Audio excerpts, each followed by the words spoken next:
Alrighty, hello everybody and welcome back to the HeroesCCL. I am once again Tetcher, I am your caster for today, and we're going to have some fun games. Earlier on today,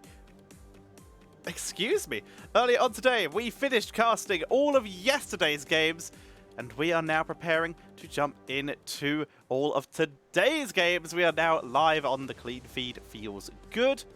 Here is the prize pool breakdown for you all. So you can see how the prize pool is working. There's the league stipends, which are just money all the way to the casters. Thank you, leagues. I'm glad you like it. This is how the prize is broken down. All those donated, they're up to like 6,600 plus, I believe. So they're doing pretty good. I went to the hairdresser, asked for the Heroes half, right? I made that joke earlier that my hair looks kind of like the Heroes half logo now. No, what I did is I went to the hairdressers and I said, hey, I'm getting a big old widow's peak here. What is a hairline that is going to, what is a hairstyle that is going to best benefit and best look good with the fact that I'm molding? And the answer that we decided on was to go for a faux hawk. So now I'm all short at the sides and I'm long on the top, and I think it looks bloody great. So I'm well chuffed with it. Speaking of chuffed, I'm chuffed we have some good matches up today. Here's an update for the table. Spoilers ahead for the games earlier today and yesterday. Currently, the standings are as such. 30k in first place with 6-1, but they also have a series on most of the other teams, all but 3 of the other teams.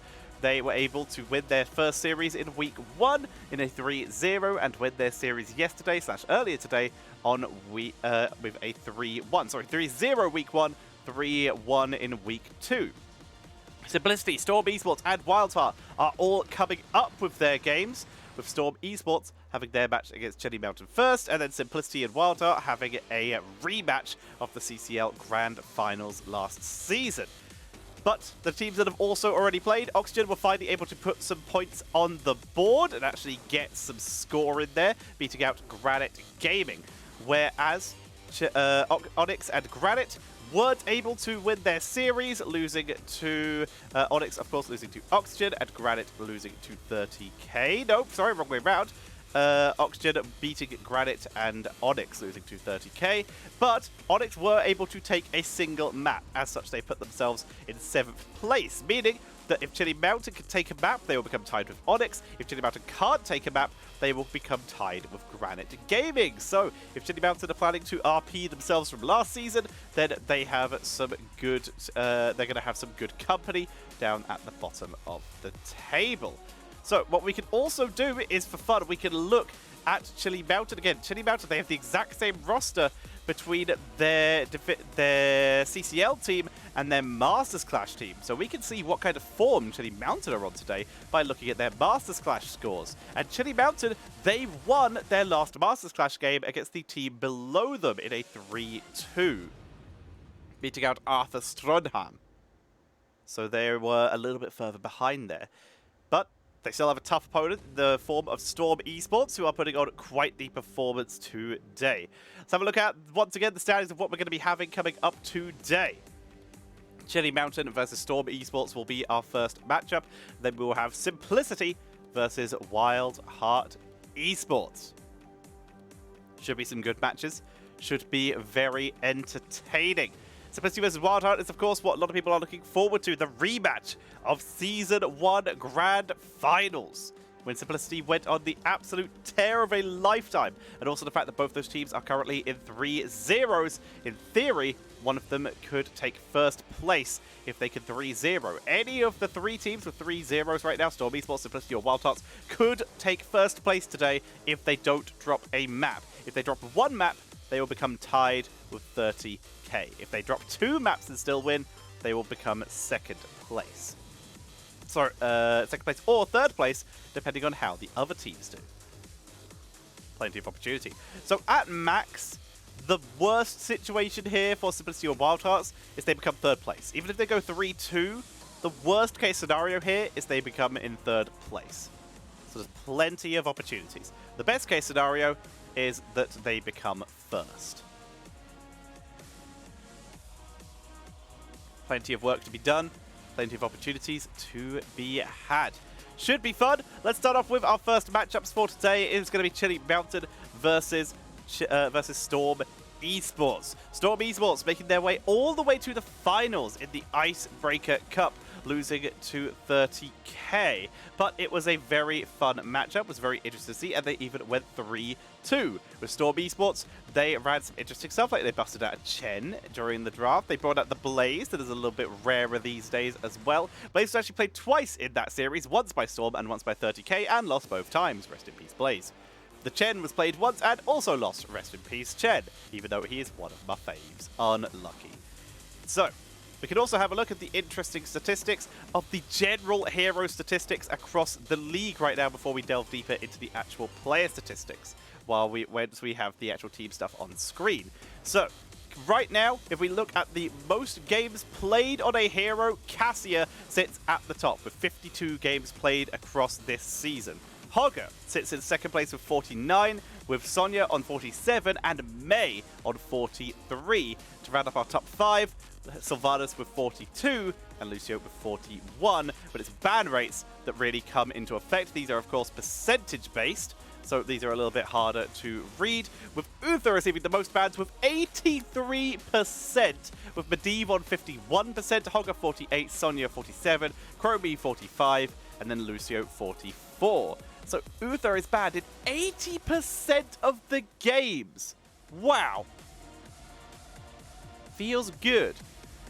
And Thork, hey Tetcher, already too many people in the other channels. I'll watch here to honor your channel. Well, I will take that honor. Your honor is my honor is appreciated. I will take it. So, Chili Mountain here, running in with their very Swedish roster. Everyone except Cattle and Banana H, sorry, are Swedes. Gia, very strong. Beargalt, very powerful player. Azurite, traded in for Ty last season on 30k. This time has been picked up by Chili Mountain. The one American they have, Caterpillar, who did play as the main tank last week. Gia was not available, or was Caterpillar coming in as the main tank? This will be our real clue to find out. Will Cattle be starting, or will he be put into that off role? Will he be back into the substitute? We will have to see. They have, Chili Mountain, they have one of the best tanks in the league right now. In my opinion, the top 5 best tanks in Storm Division right now, and I'll talk about that in a second actually, as we talk about Storm Esports. They have a very strong team as well. Lauber, Dayquaza, BBJ, Kepi, Iptings, and CPX. Iptings, a player on the very powerful team of TF Zugrugs with CPX. They performed quite well, getting 3rd place in the Nexus Gaming Series Storm Division, behind Wildheart and Heavy Impact. Lolbot, one of the most decorated players in Europe, along with Dayquaza, who usually plays on Hasselhoff's team. I can't remember what they usually go. Washed Up, there we go. Kepi, one of our only 2 Korean players in Storm Division right now, so we find out our first map is going to be Infernal Shrines, first picked by Chili Mountain. Chili Mountain banned out Dragonshire, and looks like Storm Esports banned out Garden of Terror. So, to break down the supports in CCL in terms of ones I think are best, and these are in no particular order, but in my opinion, the best supports are almost all European in CCL, with the best supports being definitely Banana H, definitely I'm going through them all. Definitely Banana H. Definitely Yasuo. Yasuo is insane. Definitely Cascon. Legacy is almost certainly up there. I think that's a really good choice. And then I don't know who would be the... Oh, and Hyde. Hyde is also up there with the best supports. So there you go. Those are our top support players here. Very strong team. Very strong teams. Very exciting stuff. Those are my favorite supports in the league right now. I think they are the strongest. The strongerest of all of us. Let's see who can come out on top. Infernal Shrines will be our first map for today. We're going to be getting underway very shortly. This is first pick going over to Storm Esports. As as it looks like we are getting ready to head into game number 1 of our best of 5 series. Remember, both the series today are best of 5s. And if you enjoyed today's casting, then if you're watching live on Twitch, consider dropping a subscription or a donation. There's a donation link below the stream, or of course use Twitch bits. And if you're watching on YouTube, as all of my VODs go up on YouTube, then you can find a join button below the stream, or you can find a join button below the stream, or you can find the donation button in the description below. Those are both ways to support the channel as well. Make sure to subscribe on YouTube and follow on Twitch as well, so that you can see exactly when I go live and when I upload videos. We have our draft, and it's already underway. They are not messing around at all, as we see Cassia and Hogger getting removed very quickly. Diablo also taken out quite early here. Very interesting. Cattle, he likes his Diablo, but he really leans quite heavily on the Varian. So I'm curious if we'll see a pursuit on that. He's also been liking the Anubarak a lot recently. We are seeing Cattle as well. Very interesting to see here. Because if you look at the team breakdown, Uther, our 83% ban rate hero, does make it out, as Lucio is the first pickup for BBJ. That volume's fine. It's fine. So yeah, Cattle coming back in again here, with Beargolt being the one not making it to the game again. So Cattle looks like he's the starting tank for this for Chili Mountain this season. Very interesting. Lucio is a very solid early pick here. Still in that highest pick rate, but Malfurion has jumped up as that second high priority tax. Not going to be prioritized yet by Chili Mountain though, as they get their offlaner and great hero for the map, Sonya. D.Va has a very solid matchup into Sonya though, once she gets that hit the Nitros, so that's a solid choice there by Dayquaza. And Tychus for Kepi, ready to burn their way through the members of Chili Mountain. Looks like we have Kepi and Iptings today. Not going to be seeing CPX from the side of Storm Esports. So it's CPX sitting out for Storm. Chili Mountain, they do not have Beargolt, as we will see Mei taken away. Mei is very high priority these days, so we're going to just see that get more limited here. Now then, what do we see from the side of Storm Esports? With Falstad and Sonya on the board, do they ban Malfurion, or maybe a Brightwing for extra global denial? They could have had Stukov. Very interesting. Stukov is still very high damage output. Reasonable zoning for the objective, but potentially not the highest priority these days. So it's interesting to see that. There is, of course, always the option of the Ana from CPX. Sorry, not from CPX, from Banana Rage.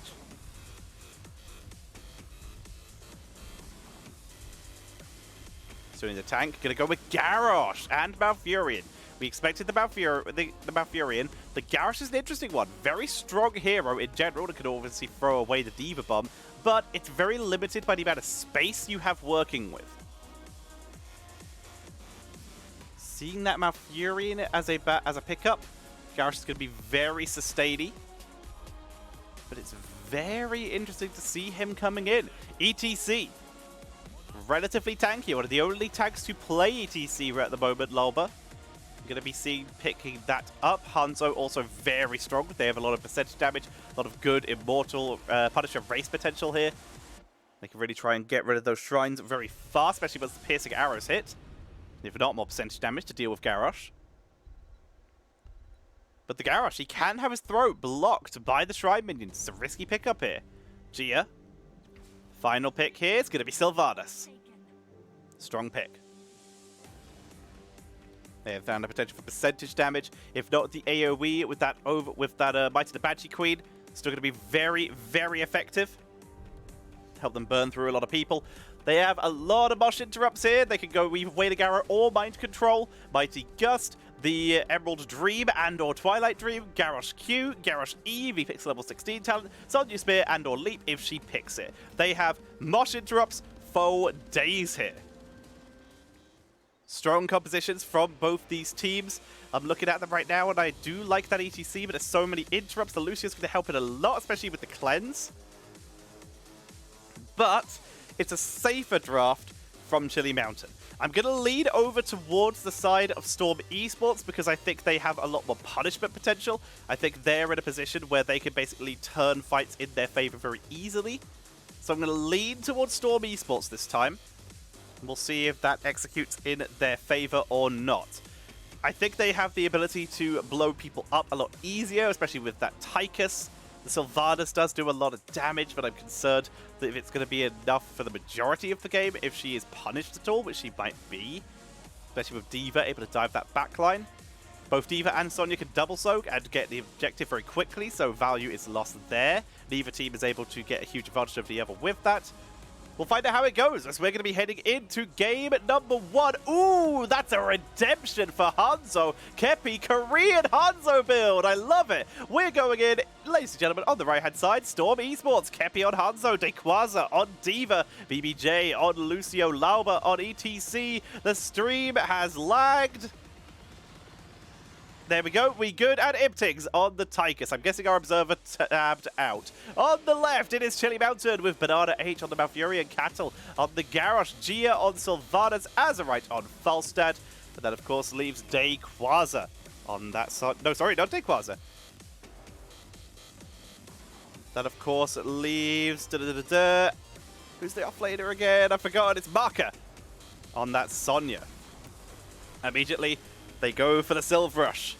Make sure we have the window selected, just in case there is any lag. So yes, Korean-style Hanzo build coming in here, going with the Redemption. The idea for this is to get that attack speed up as fast as possible. It allows you to go and get much more value out of that percentage damage talent for Hanzo, because it works on auto attacks and the scatter arrows. You can then, if you wish to, there is a flexibility of this build, you can still go for that Dragon Arrow. But in this case, you can then go Scatter Arrow on level 7. Level 4 is kind of swap-upable. You can go for the Explosive Arrow, good face melt by Loba. Explosive Arrow for Wave Clear, the Scatter Arrow for Camp Clear, or even go for the Auto Attack range for Objective Control, which this is the best map to do it on, outside of maybe Volskaya Foundry, which isn't in the pool.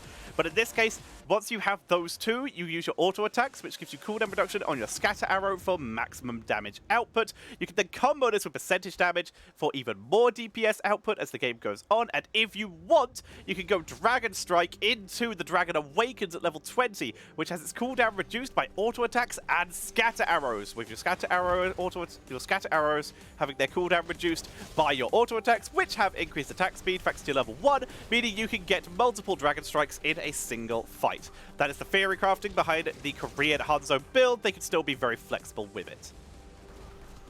For now, though, they're just going to be setting up. We got a quarterback on that Tychus. We have the Groundbreaker from the Garrosh.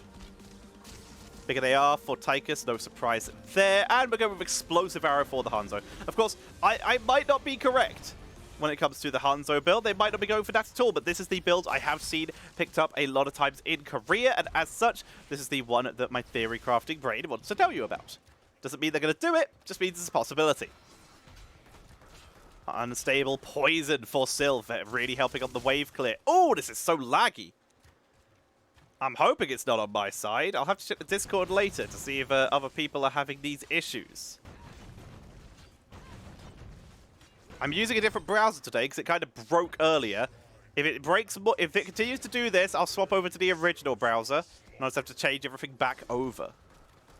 Gia still continuing to clear up. Bruiser Cap started by Chili Mountain, being hovered around by Storm. Just like they're starting yet, though. Dequaza is going to be gagged. Throw, but Groundbreaker does not land. Dequaza able to boost away.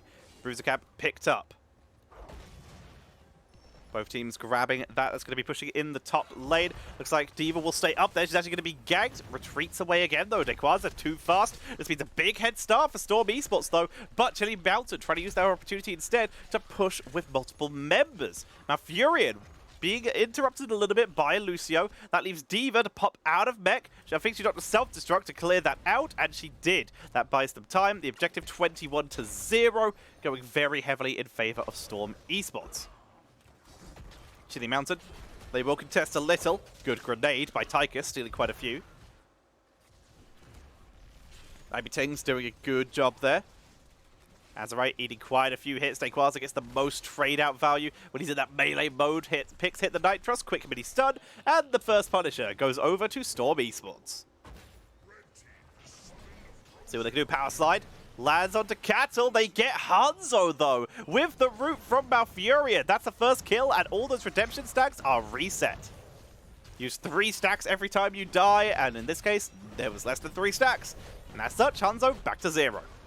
There is that scatter arrow, as predicted. That cooldown reduction, so important. If Tiggs gets out. Good grenade. Secret weapon for Falstad.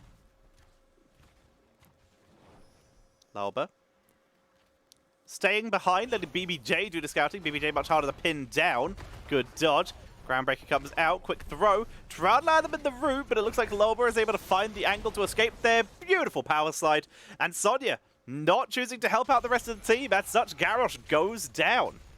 Silver not in position. Sonya not turning around, believing that Garrosh was fine, but he was not fine, and in fact, he died. Maximizing their vision output, trying to keep those impalers with vision.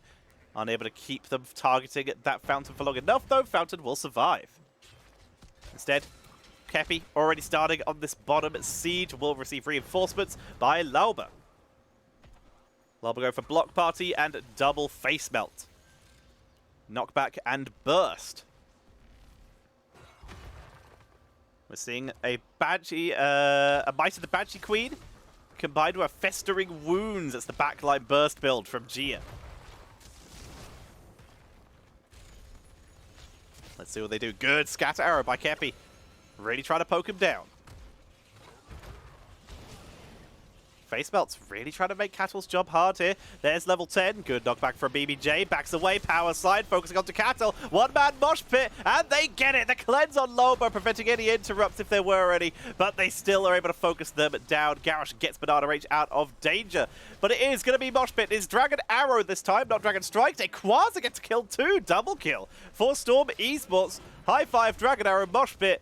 The Commandeer Odin, and the Micro Missiles. On the other side, as level 10 is hit for Chilly Mountain, we have Garrosh's Warlord's Challenge. We have the Twilight Dream, Wrath of the Berserker, Mighty Gust, and Sylv is yet to pick. Although with the Mosh in play, might be best to go for the Wailing Arrow. It's the more consistent Mosh interrupt, a little bit safer that way. You also already have Festering Wounds for that insta application of the Banshee's Curse. There we go. There's a Wailing Arrow. You don't need the bike control here, so they choose not to. Very simple. Ah! Sonya's mad. Wrath of the Berserker already used. It's a short cooldown. Not the worst to use, a minute. It'll be up about 30 seconds into the objective, as we're seeing bruises started by both teams. With D.Va here, very quick to do. With Sylv, it really doesn't matter which ones you target first. The dogs actually do more damage than the shaman does, so you can see a little bit of targeting onto the dogs by the members of Chilly Mountain. For Storm Esports, they know that D.Va will just regen up, so they just don't really care which ones they target. They just race target ones, whichever one is nearest, and just focus them down. Lauber thrown in, big stun and taunt. Mosh still 18 seconds away, but they get out. Big gust though. Azerite pushes them back in as they try to make the turnaround, but they can't do it. No one goes down. Odin has been commandeered and is going to begin starting on this objective. It's 25-4, and Chilly Mountain not really in a position to re-engage that. They burnt most of their heroics, and they're already too far behind. 35-4, they're going to give it up. Chilly Mountain right back to Soak, so it's top lane, Falstad to bot lane. That keeps them ahead, or at least keeps them in the game in terms of experience. Just keep soaking. Who's going to pull? It should, of course, be Cattle, who does burn the Indomitable. Make sure that they don't get caught out of position. Gia backs away. Lauber looking for someone to overstep and make a mistake. Has Mosh back. If they get caught out, he will absolutely drop it. See if they can set someone up. Mortar Punisher goes for a long jump. Cattle again, able to tank through it. They don't pull it over the wall, but they pull it up to it. Cattle was really looking there. Maka making their way in, has that battle rage, a little bit of burst healing, big power slide, mosh pit, gust, doesn't really land, but it's enough to kill off Garrosh. Nicely done, Dragon Arrow even used, and they get Maka as well. Quasar blocks Banana Rage's main escape route with micro missiles. The slow is good as they try to focus onto Azerite. Azerite barrel roll gets them out of danger, but that's a triple kill for Storm Esports, who are absolutely destroying Chilly Mountain here. Level 13 is hit. Defensive measures for Garrosh. hardcore shielding. No escape for Sonya. That Windrunner from Sylvanas, that gives her that double teleport, allowing her to dive the backline, which applies festering wounds to everyone she teleports through, go for big burst damage, and then go right back out again. Chili Mountain, they are on the back foot, but they're not out of it yet. They still got Sonya. Their fight gets even better as the game goes on. Once Sonya has that giant slammer, ETC is going to have a rough time. For now, they're rotating safely, mostly. Sylv actually going to face check very riskily. In fact, they let Garrosh face check. They would never went through the bush. A little bit of damage to Loba, not enough to commit to. Hanzo at 6 stacks of redemption. People keep dying too quickly for him to stack. That attack speed going to be really effective if they can finish stacking that up. And they can again go for that percentage damage later on. If they go for Pierce, it's still not a bad call. I would just be very confused why they went for the auto attack at level 1. And they do. So yeah, I am a little confused. I guess it is just for the cooldown and scatter arrow. But the extra scatter arrows would have also been very effective here. The build has confused me a tad. Kepi has lost me. I was on board. Self-destruct has to be burned. D.Va in the sleep, but is able to get out of it. A little bit of damage taken, but Loba able to pull all the aggro. Micro missiles is good. Indomitable has to be burned. Rayquaza poking away onto Maka. Spear on Loba, but they tag through. Gia on the flank, doing a little bit of damage, but BBJ is the one piling on the aggression, forcing them to back up. Good shot from Hanzo. Sonic Arrow sees the entire team now. Falstad makes their way down to bot lane. Will show on the wave there to keep pushing. D.Va's already left as well to soak up. And Maka staying with the team. D.Va rotates Sonya. Falstad rotates quicker. And as such is able to soak while Sonya is helping out with mercenaries and team fights. At least for the time being. ETC now with that pinball wizard. Cooldown reduction on face melt. Afterburner for Falstad, keeping that mobility into the fray for Garrosh. Having that cleanse now going to be so important. Tyker's full grenade build. Scatter arrows coming out.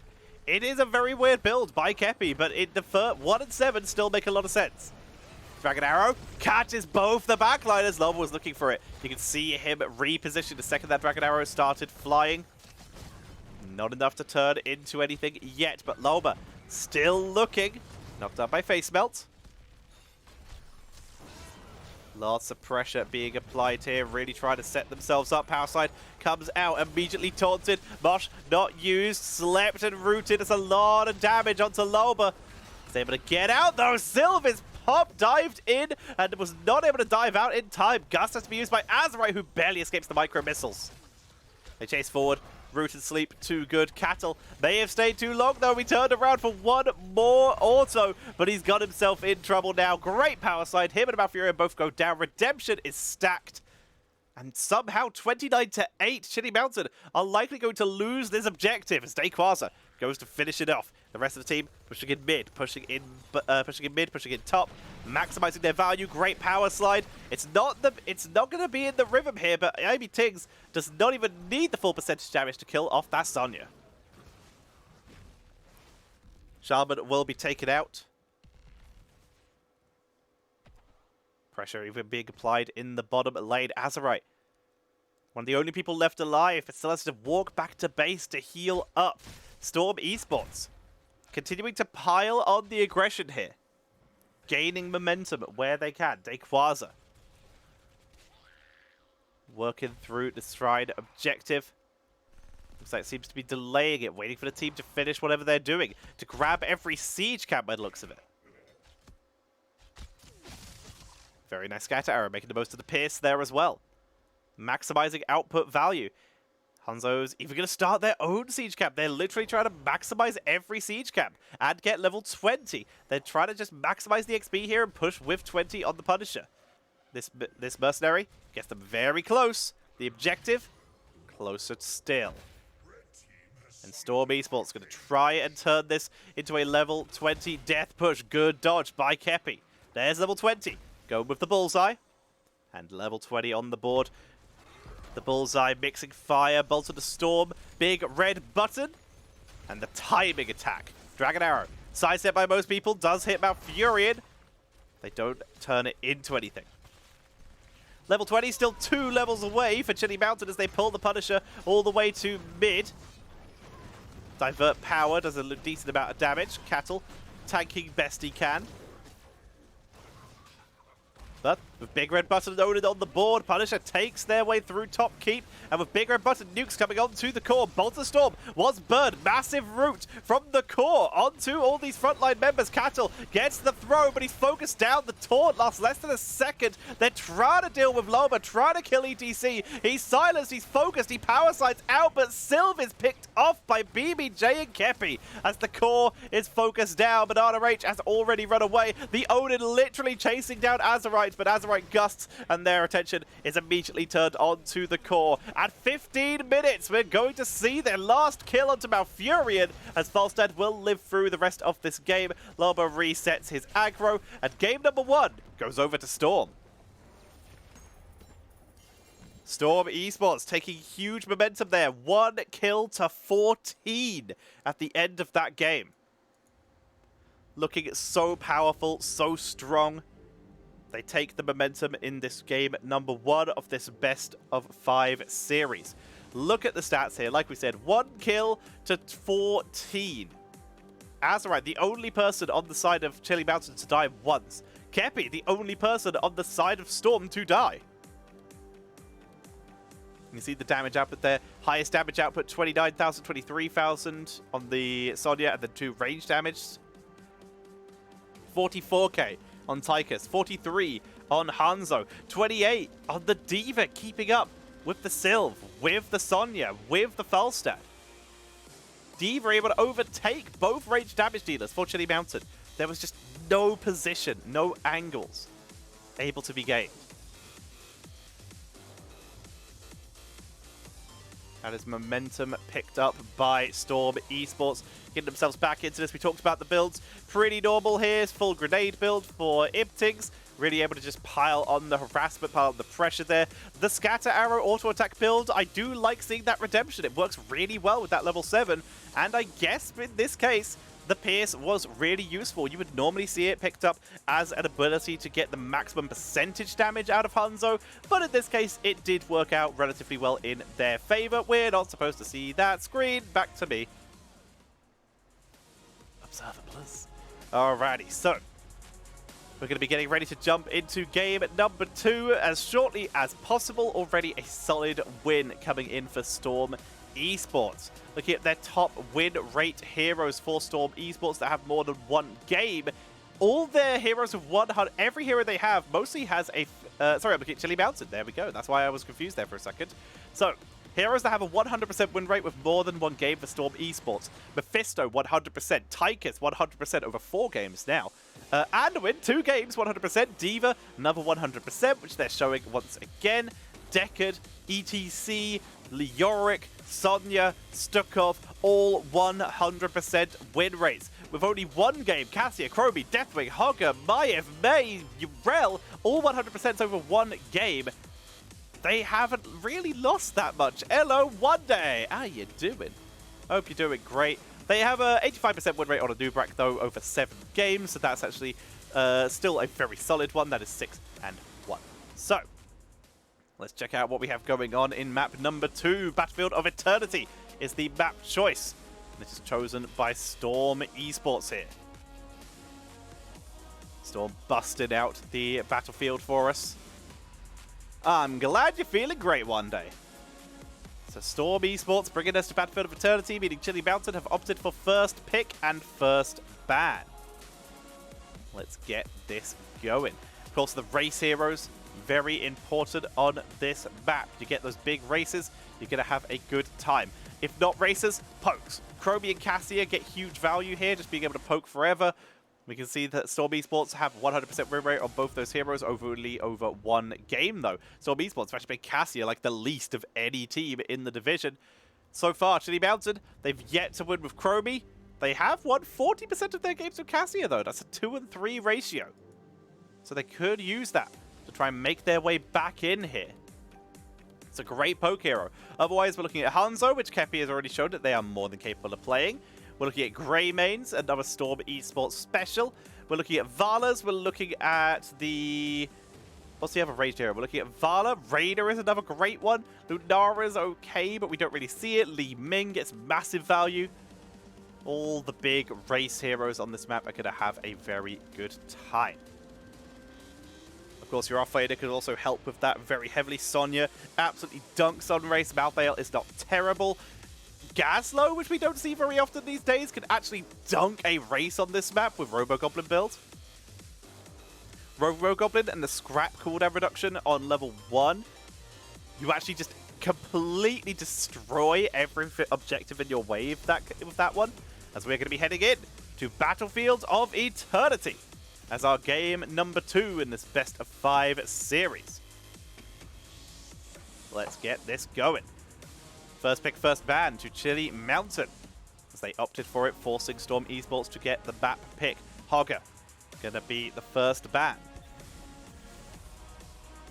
Lucio banned in reply.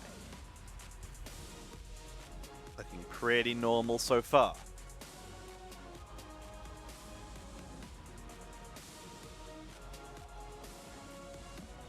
Chili Mountain.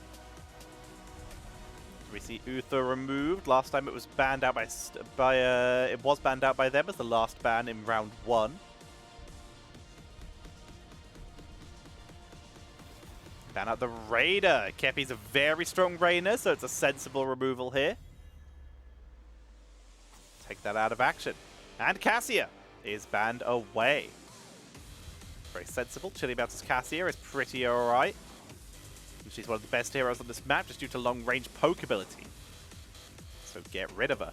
But that's first pick Uther immediately for Banana H. And of course that can be swapped there to Cattle. Not to Cattle, sorry. Cattle is out. Cattle was there for game 1, but it is Beargalt being brought in for game number 2. Very interesting. Storm Esports. They bring in Stukov and Tychus to start us off. Stukov has been a little bit lower in priority these days, but is still a very strong hero. Let's see what we can do here with Chili Mountain. Stukov is sensible here for Storm Esports, even if it might not be their best option. It does give them great capabilities to remove the best double support options. Uther could still be double supported here with Karazim, or Malfurion, or Brightwing. So there are still potential options here. For now, though, they're picking up Sonya and Hanzo. Great, great race heroes. Going to be really useful for them when it comes to trying to win that Immortal. Malfurion will be banned out immediately. They still don't want to deal with that double support either. They want to try and force that Uther into the main support role, because that gives them a lot more flexibility with their damage to try and punish it with something very AoE and very burst damage focused.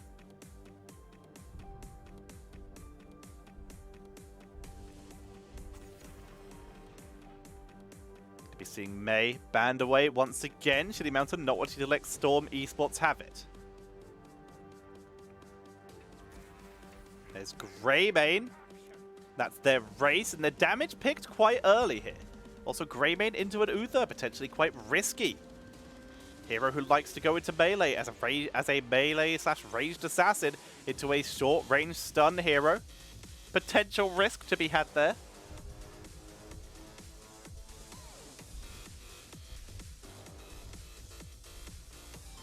Chili Mountain now.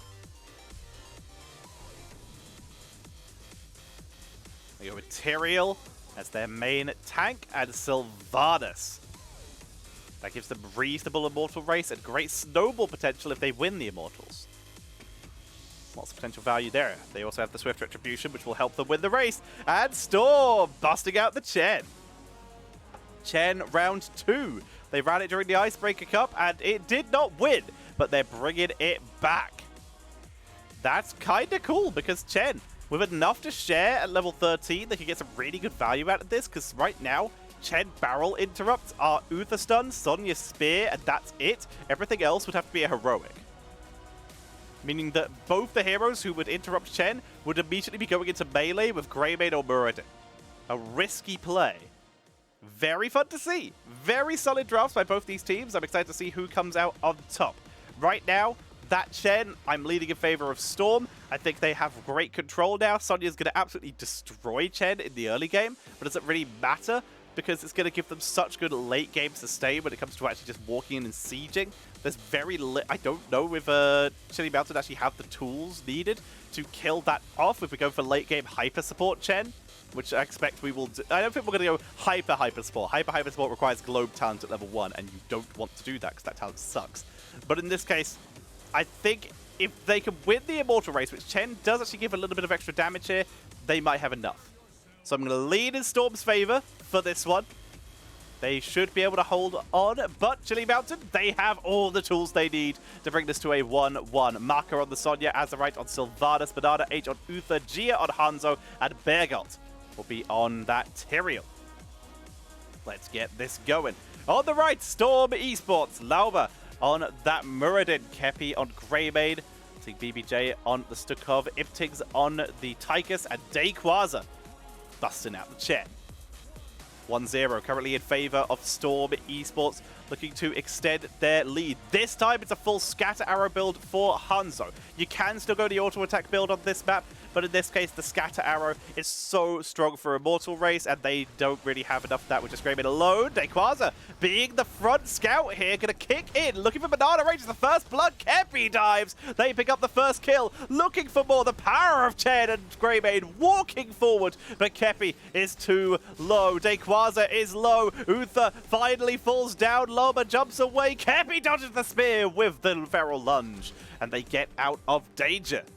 Storm Esports pick up first blood in an intense back and forth battle. Loba will make his way down to bot lane to grab the experience as quick as possible. We are seeing full healer Uther build, going with that wave of light talent at level 1. No surprises there, surprising absolutely no one. Chen is starting off as Battle Chen. Not going to go for that hyper support as we predicted. Instead is going all in on damage. Eye of the Tiger getting 40% more damage on auto attacks, and they heal him for 40% of the damage done. Hit him with the brew. Absolutely smash him with the auto attacks. The other option here could have been Storm Stout Secret Recipe for sustain. So it looks like we're doing a 2 versus 3 in both lanes, with the siege camp being started already up in top by Chili Mountain. Sonya and Uther working away at that. Dayquaza's going to make their way up. Realizing they're outnumbered though, they will back away. Gia rotating in, shuts down that invade. As such, immediately Storm, realizing they have the bad advantage in bot lane, will try and grab the camp of their own. Bergolt and Azerite could try and invade this, but they have no reinforcements. Both teams just going to trade out these sieges. Larby rotating aggressively, see if they can find the target. Chen will be going with like the accumulating flame on this next level. Withering Flames should still be pretty good though, so 2 good options here, depending on whether Dayquaza wants to try and target. Actually, Withering Flames should be pretty good against Sonya. Yeah, that'll make sense. Like, Withering Flames get that 60% spell power reduction for 4 whole seconds. Could be pretty solid against the Sonya, I guess, so makes sense. Bruiser Camp started for both teams, the Fallen Shamans. Chili Mountain grabbing theirs. Oh, Storm Esports grabbing theirs. No surprises. The objectives will be spawning in 20 seconds. A little bit of an earlier cap for the side of Chili Mountain. They try to put some pressure onto the bot lane. Seat of Justice for Uther. Big stun by Loba. Dive by Kepi. Lurking arm. Just out of range of Bergolt, which means he's still got his teleport off. Very close though. Biotic armor for Stukov. The physical armor will help against Hanzo and Sylv, even though they're both big spell power people as well. Marky, you can see that spell power reduction is actually giving them a little bit of trouble with the sustain. Dayquaza doing a good job. BBJ and Kepi having to back up. Their melee damage is good, but there's a lot of defense coming in here. Loba taking a bit of poke. Good dive. Immediate stun, though, by Banana Rage onto Dayquaza. The Battle of the French. big spear onto Kepi. In serious trouble against the Bardic armor. They dive deep. Fantastic lurking arm. But Kepi dropping low. Razor swipes away. Rayquaza also dropped low. Will survive. Bruiser camps have been cleaned out by both teams. So we immediately see Race coming in from Chili Mountain. Storm going to try and make their way back on, going to try and counter Race. Loba coming in for the interrupt for the slow. It's going to be close. 4,000 to 4,000, 2,000 to 3,000. That's a big advantage for Storm as they win the race convincingly. Down a member, the Muradin delay and distraction more than enough. Their actual DPS output for the Immortal race showing to be much higher here with Greymane, the Stukov, and even Tychus helping them out at this stage. First Immortal to Storm Esports going to be pushing into this bottom lane. Grenade attempting to demount and poke Bergolt here. Unable to do so. Chen Brewmaster's balance here. Going in for that extra healing and movement speed. The movement speed allows him to dive a bit deeper. Skull Cracker for Muradin. They try to dive, try to set the stun up onto Gia. Unable to do so as such, Loba has to back away. Took too much aggro, too much damage.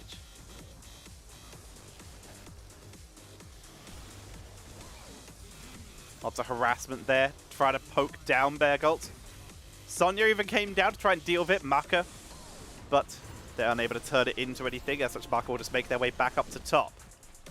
The fort still taking damage. And Iptings is working away on that fountain. Maka clearing. Chen using that Brewmaster's balance move speed to make their way down to bot lane. See if they can join up with the team. See if they can help them. Grenade finishes off the fountain. Chen still trapping, still sharking. Dives deep, dives past the fort. Lurking arm does not land. Gia over the wall. Able to escape. Eats a lot of damage.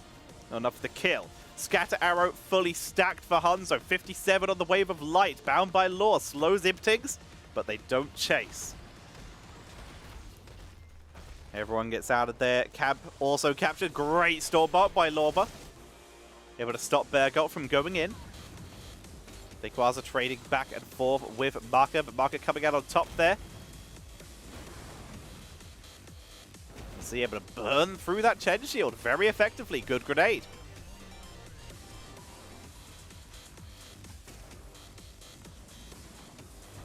Intense back and forth. Kepi diving deep to see if they can help out. Can't help out with the kill, but they can help out with the siege camp.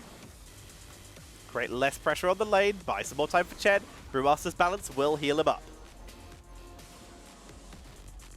Very smart, very safe, very sensible. Rayquaza gets the XP globes. Big scatter arrows.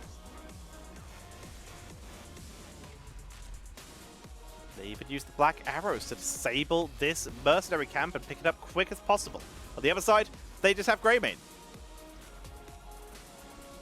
Loba and Rayquaza both scouting away there. Looks like they're going to try and maybe gank Maka. If they can kill Maka, they guarantee a lot of value from that Bruiser camp. They dive deep, looking for Maka, who quick picks Leap to escape, but cornerback Tigers picks up the kill. Judgment for Tyrael is also picked up. Big CC chain. It's going to be the Stormer Fire for Chen. Standard stuff here, although Barrel would have been very, very funny, but that would have been really hard to get any value out of because of the Uther being very in the way. Massive shove. The Avatar, we're seeing Divine Shield, standard safety support talents. Nothing too far surprising.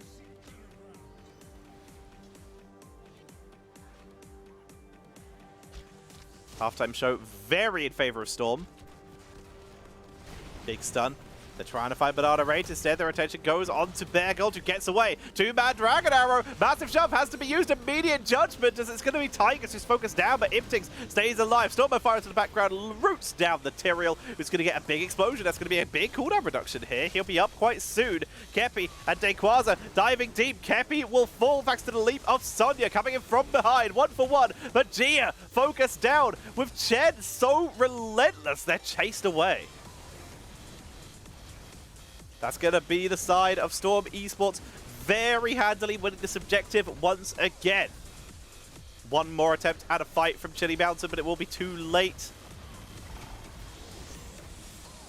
The Immortal will go over to the side of Storm Esports. They can try and get some kills though. Lava is low. Dayquaza has kicked his way to freedom. Taking a lot of damage though, but yes, he will get out.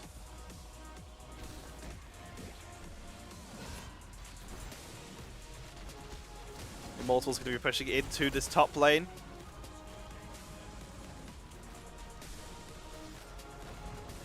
Making their way forward. No one really wants to step up against the Chen or a Muradin. Very risky. One stun from Muradin or a jump slow from Chen. Could be in serious trouble. Dayquaza eats a little bit of damage, but tanking through well enough.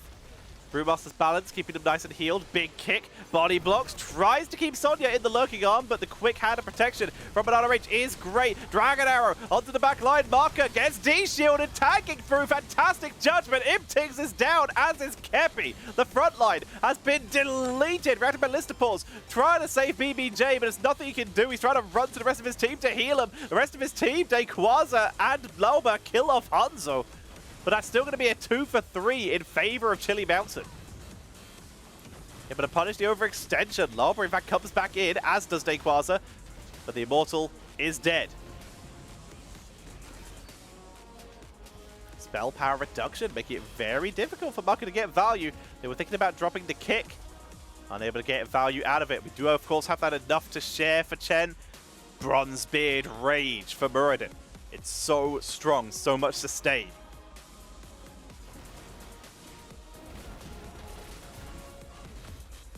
Let's see what they do here.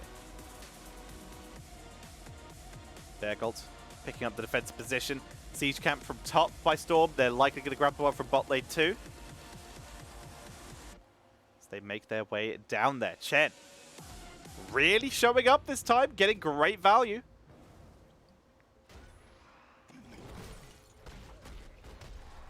Great grenades once again from Iptings. Setting this up as a good performance so far.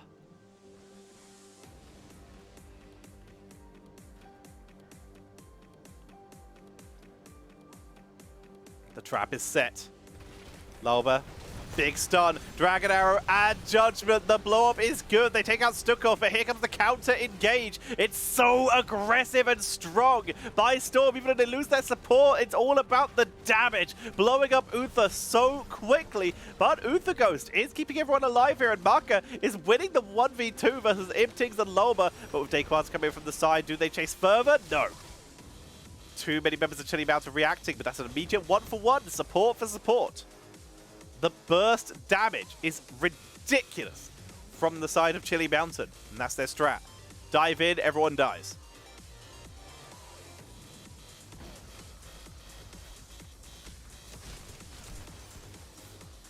They grab themselves the bruises from both teams.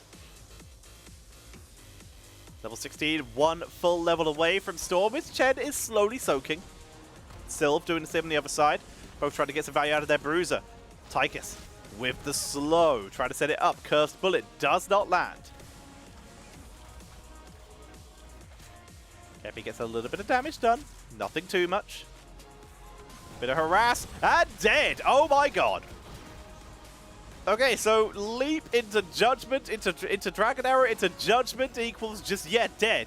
There is naught you're doing about that. Just so insanely bursty. In the meantime, though, for the Shaman pushing in top lane, Sonya already reacting to deal with it. Tygus not with his team either, but this is currently a 3 versus 4 in favor of Chili Mountain. Enough to share, everyone getting that shield topped up.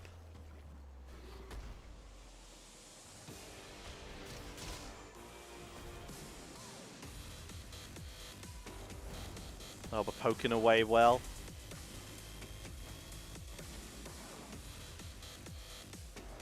Looking very strong right now. Really putting on quite the aggressive performance. Chen at level 16. Extra damage here. Sorry, reducing the cooldown of Stagger and granting him armor. This means Chen is very, very tanky in these fights. 30 armor, each auto attack for 3 seconds. Against fruited or slowed enemy heroes. Again, that cooldown reduction on his Stagger going to make it very hard for him to die. There's the team comms that we can't hear. There's the Pierce for Hanzo. Great map for it this time. Halftime show. Storm Esports continuing to push their momentum ahead. You can see Chili Mountain trying to make the most of it. They just hit 16 themselves. They want to find a fight. Grenades coming out. Big burst. Cursed bullet for the kill. Leap.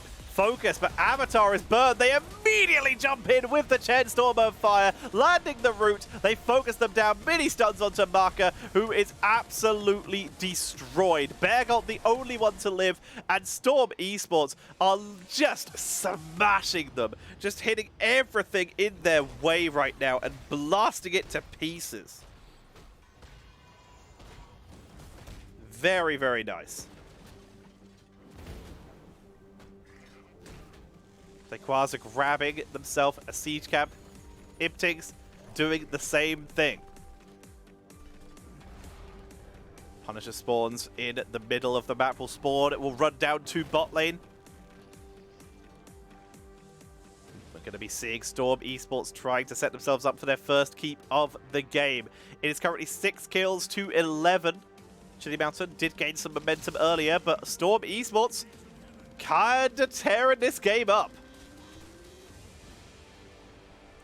Maka gets stunned out. Loba, good grenade, cursed bullet, massive leap into the backline, divine shield, whirlwind coming in. It's all about Sonya trying to clear out Iptings here as they try to push their way through, but Maka has run out of time. Focus down, and just a relentless push of Storm Esports in this fight is forcing everyone to back up. Too much damage. They Quasar applies shields to Loba to keep him alive. With that, enough to share. Trying to chase onto Gia even. The tanks are diving deep. The rest of the team's been abandoned, and they will not find kills out of this. They're trying as best they can. Finally, Iptings and Kepi can keep up, and they get themselves an Uther. Looking even further, tries to stun Gia, doesn't do so over the wall, turning their attention, but there's no one left. Bergolt is dead already. That just leaves Gia to defend. 8 seconds until Sonya, but Gia will not be alive to greet her. As Gia goes down, that is 16 kills to 6 at 16 minutes. That is going to be game number 2. Going over to Storm Esports. They're speedrunning these. A kill a minute in that game.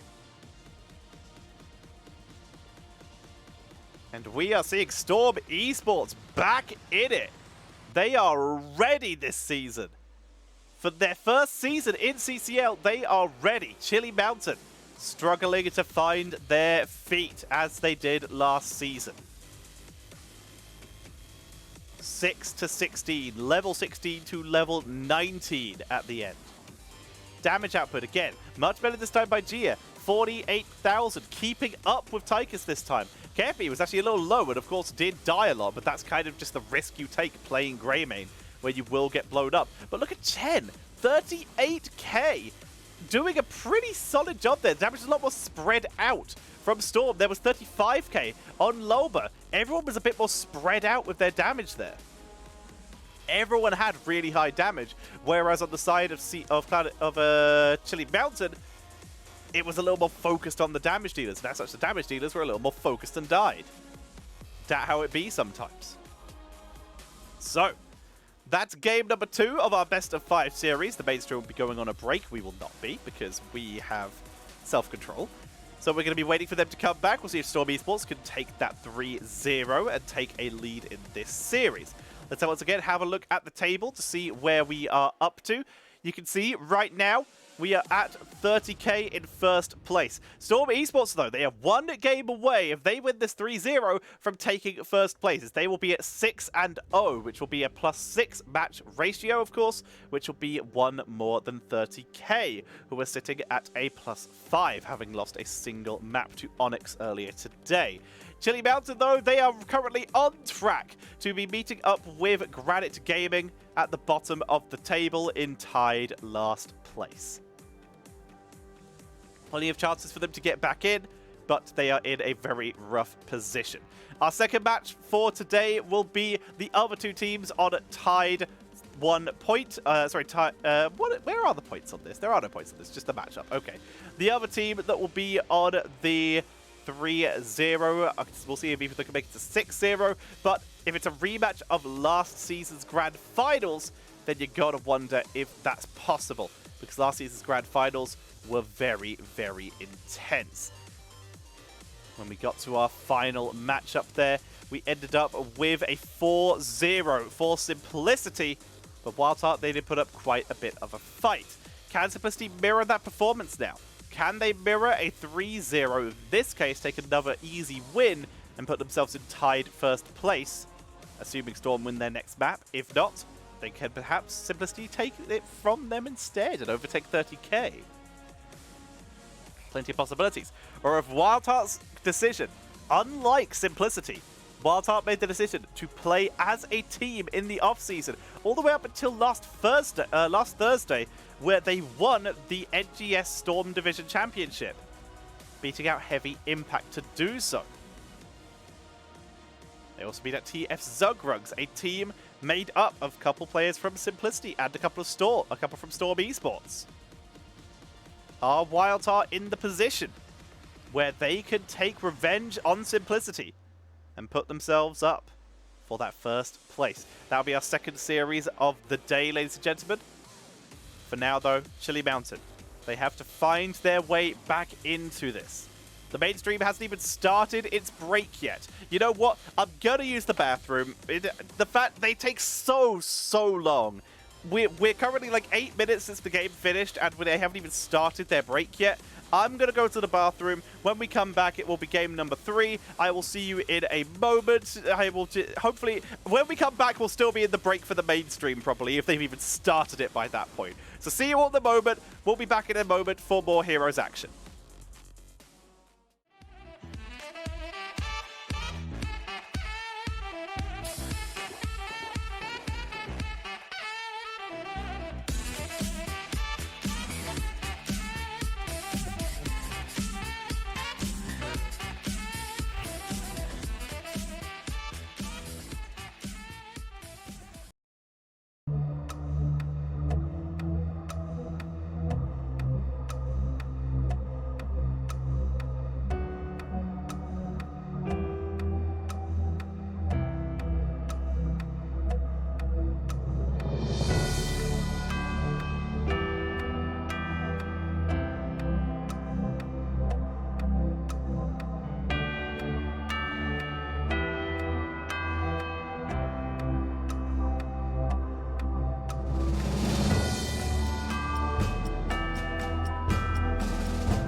Alrighty, we're back. The mainstream did actually go on their break while we weren't here, so hooray. They're not wasting all the time, they're just wasting some of the time. So, let's have a look at some statistics about these two teams while we wait to go in. These are the statistics up to today's games, so we're not including the stuff that happened in today's games. We'll add it on if we can think of it. So far, Chili Mountains, their most banned heroes: Hogger, Medivh, Diablo, and Zeratul. 4 times Hogger, 4 times Medivh, 3 times Diablo, 2 times Zeratul. So they're very heavily focusing on those. Most bans against them: Sonya, Uther, very standard stuff there, so we're not seeing too much of a flex from them. So we're not seeing anyone target them too hard until we look at the next highest bans, Sylvanas and D.Va. And when we compare those to their games played, Sylvanas is up there with 2 games, but only a 50% win rate. When we look at D.Va, on the other hand, 5 games played, only a 20% win rate. So we are seeing Chili Mountain, they're getting targeted a little bit, but of course their win rates are less than stellar because they don't win yet. We'll see if they can turn that round as the season goes on. When we do the same thing for the side of Storm Esports, look at their most banned heroes. Chromie, Lucio, standard stuff. Cassia, pretty up there, it's acceptable. And Varian is an interesting one because he is a very certain style of tank, really dictates a certain style of play, and as such, when you're banning Varian away a little more often, it shows you're a little maybe less confident against that particular immediate burst style of play. You'd much rather macro as opposed to getting rotated on and ganked, so removing that Varian prevents that punishment. If you look on the other side, most banned against them, Uther, Hogger, Lucio. All standard stuff here, nothing to really be compared. But then we look at the fourth one, which is Brightwing, who is very high up there. But we look at Storm Esports tank, and we're looking, of course, at BBJ. BBJ is a very, very strong player with great healing abilities and is the tank that really popularized the Brightwing play in CCL Season 1. So it's not too surprising to see that Brightwing getting removed. But here's the kicker. Here is the kicker. Even though Brightwing is their 4th most banned hero against them, we look at their statistics, and so far, Storm Esports haven't even picked Brightwing.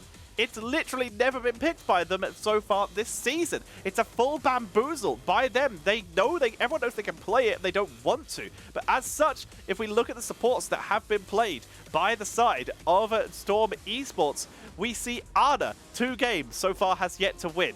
We see Anduin, 2 games, has only won, 100% win rate. Deckard, 2 games, 100% win rate. Lucio, 2 games, 50% win rate. Now Furion, 3 games, 66% win rate. They aren't playing those heroes. Oh, and Stukov, of course, sorry. Stukov, 2 games, 100% win rate. Now 3 games, 100% win rate. So they don't really care. They seem to struggle with the Ana a little bit more, and of course they have lost to Fury because it's very much a win or lose hero. Same with Lucio. You've really got, it's a little bit, they're both very high commitment heroes that if you get the momentum, you can really turn the game in your favor. We're going to be seeing Storm Esports taking us to the Tomb of the Spider Queen, and honestly this series might just end here if Chili Mountain can't get their way back into it. Can Chili Mountain win a map quicker than they did last season? Last season, it took them until week 5 to win a map in the CCL Community Clash League Season 1. Took them all the way until Season 5, where not only they won a map, but they won a series against Granite Gaming in a 3-1. It took them that long. It's the only map and series they won that entire time. To be fair, that also included the Icebreaker tournament, where Chili Mountain did win a map there, but did not win a series. This season, though, Chili Mountain actually won a series in the Icebreaker of Season 1. So Chili Mountain, they are already doing better than last season. The question is, can they do much better than last season? This season, they beat out Simplicity, weirdly enough, in the Icebreaker tournament, getting a 2-1 against them, and then got 2-0'd by 30k. So Chili Mountain, they're doing better than last season. They have literally doubled the amount of maps they had won by this point last season, and had an infinite series increase by this point last season. Hey, the total donations is nice. Feels good. Someone donate $60 to the total donations. Only one person, though. Don't ruin it. Only one person. Donate $60 to the prize pool, please. We're so close. Oh, it's close. Come on. Come on. I know someone's noticed this on the main stream. Come on. $50. Come on, chat. $50. We're so close. No! Show it. Bring it back. We need to see. This is more important than whatever else is happening right now. I don't care what's happening on the main screen. Bring it back. We need the memes. Ah, ridiculous. Ridiculous. Priorities of the mainstream are just not in the same level of the chat. That's what we know. The mainstream producer, they just don't have the same priorities as us people, the working men. Working men and women are heroes. Men, women, and non-binary workforce says, give us our nice. How dare you. Alright, we have our map. Tomb of the Spider Queen. It is the map to Storm Esports, meaning Chili Mountain have once again opted for first pick and first ban. Let's see if they can get themselves a map on the board in the main season. They're already doing better than they did last season. Can they get something on the board? Let's find out as we're going to be heading into the draft. Let's get this going. On the left, Chili Mountain with the first pick, first ban. Where did they start? Was anything a little too scary from Storm Esports earlier? Looks like Storm Esports have gone for a little bit of a change, by the way. They're going to be bringing in CPX this time. CPX coming in, meaning that we currently have Iptings sitting out. An American for an American. Or a Canadian? Is Iptings Canadian? Yes, Iptings for Canadians. So the Canadian bench, the American unbenched. Which, unfortunately, kind of ruins the perfect spread of nations that Storm Esports had.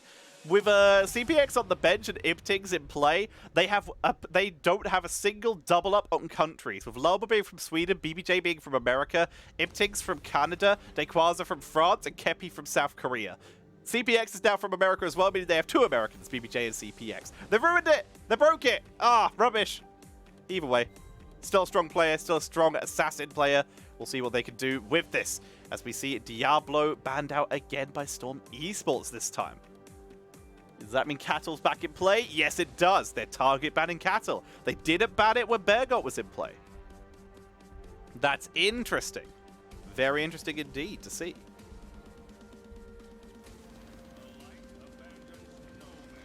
Uther going to be picked up here as the early pick, not banned out. So it's an immediate pickup. Didn't work last time for Chili Mountain, but last time they did run it in the main support role. Will they bring it back into the tank role this time? When are they going to give Uther the multi-class role? When is that going to happen? It's kind of ridiculous it hasn't by this point. Excuse me. Storm, bringing back Anduin. 100% win rate over 2 games. He makes his return. Can they keep up that win rate, or are they going to break it? Very interesting. Black Milk looking for the chili sweep.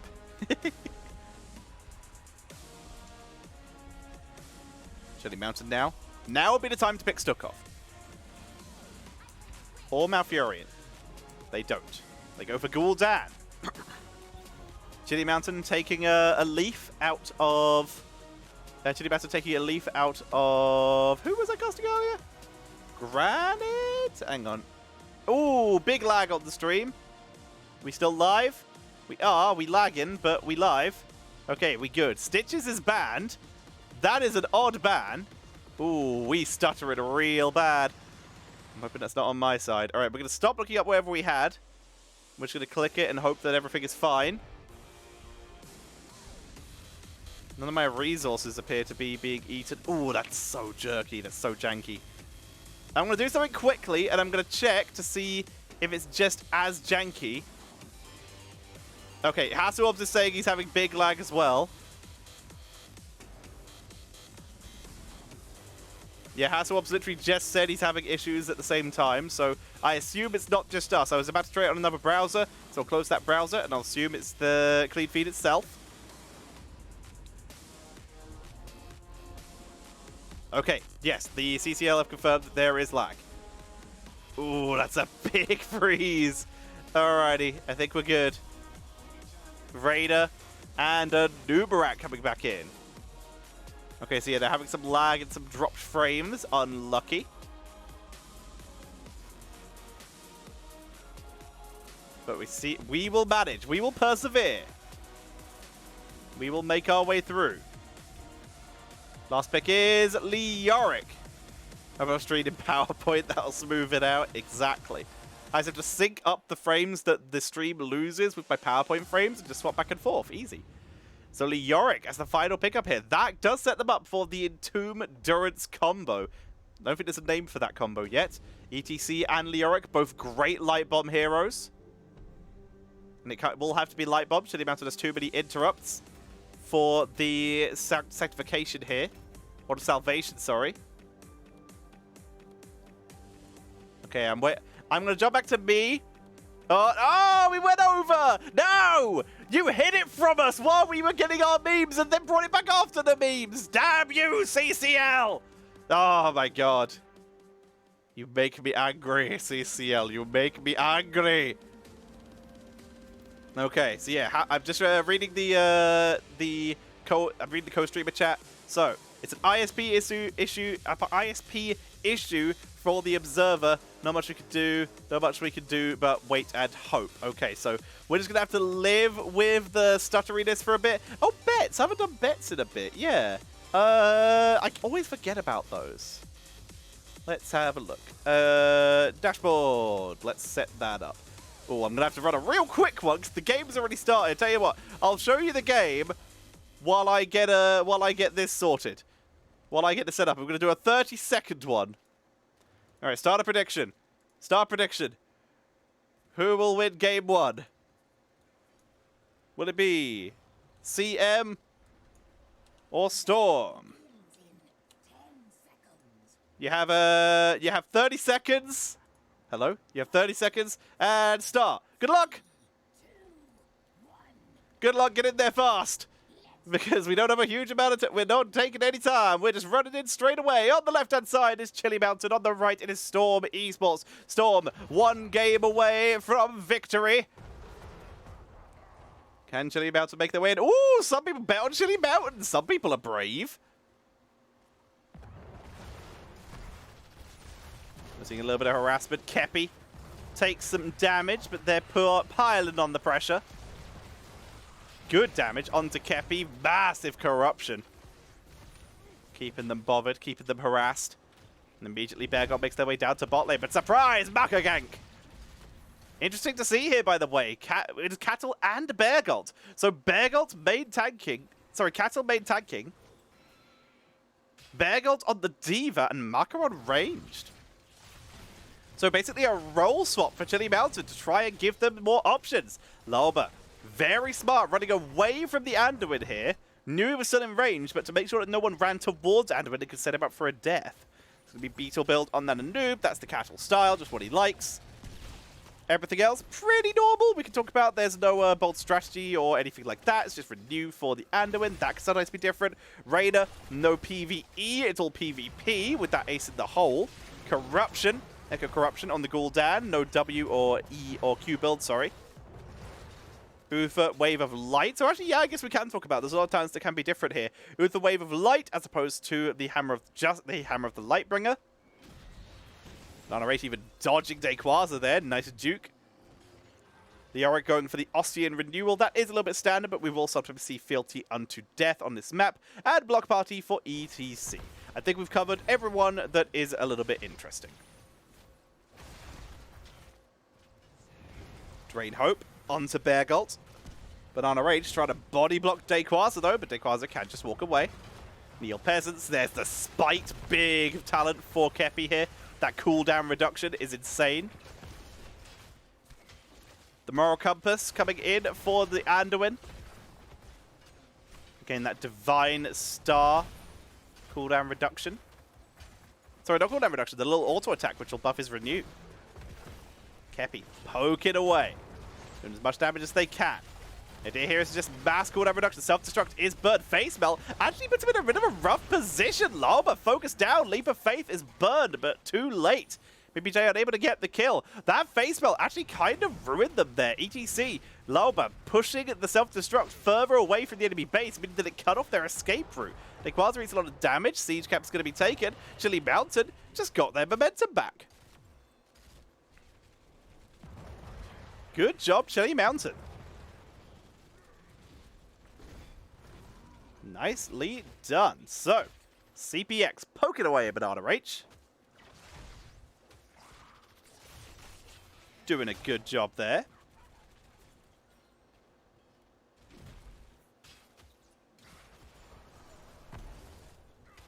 So far, everything's calmed down. We're not seeing any hyper commitments from any of the teams as of this moment for a while. There's a bit of damage from Kepi. But again, everyone else backs away. Marco even runs in further. Trying to set up for a kill. Big stun onto Loba. Has to face melt again. This Uther causing problems. This is made heal Uther, but it's still landing a lot of stuns. Really causing a lot of issues there.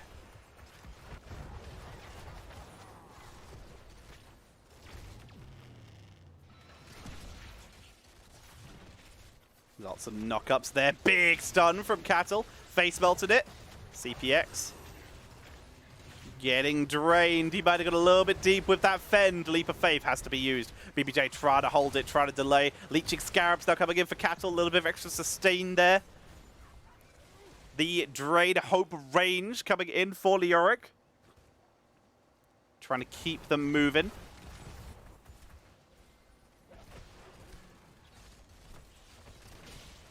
Keep the harassment going, keep the mobility going. They want to just pile on the pressure. Not going with that drain momentum, though. Just stay at range, make sure you can get it onto anyone who you target. Big stun, Marker's in position, and with Ace in the hole, it's enough damage. They pick up the kill. A little bit of damage dealt there to Cattle as well. Both these teams still have enough for the turn in, but neither one, as of yet, can gain the full momentum. Lauber tries to power slide immediately into Cattle, who finds the stun of the CPX, but no follow-up. Even it's a lot of damage from Kepi and CPX there. Trades out very negatively.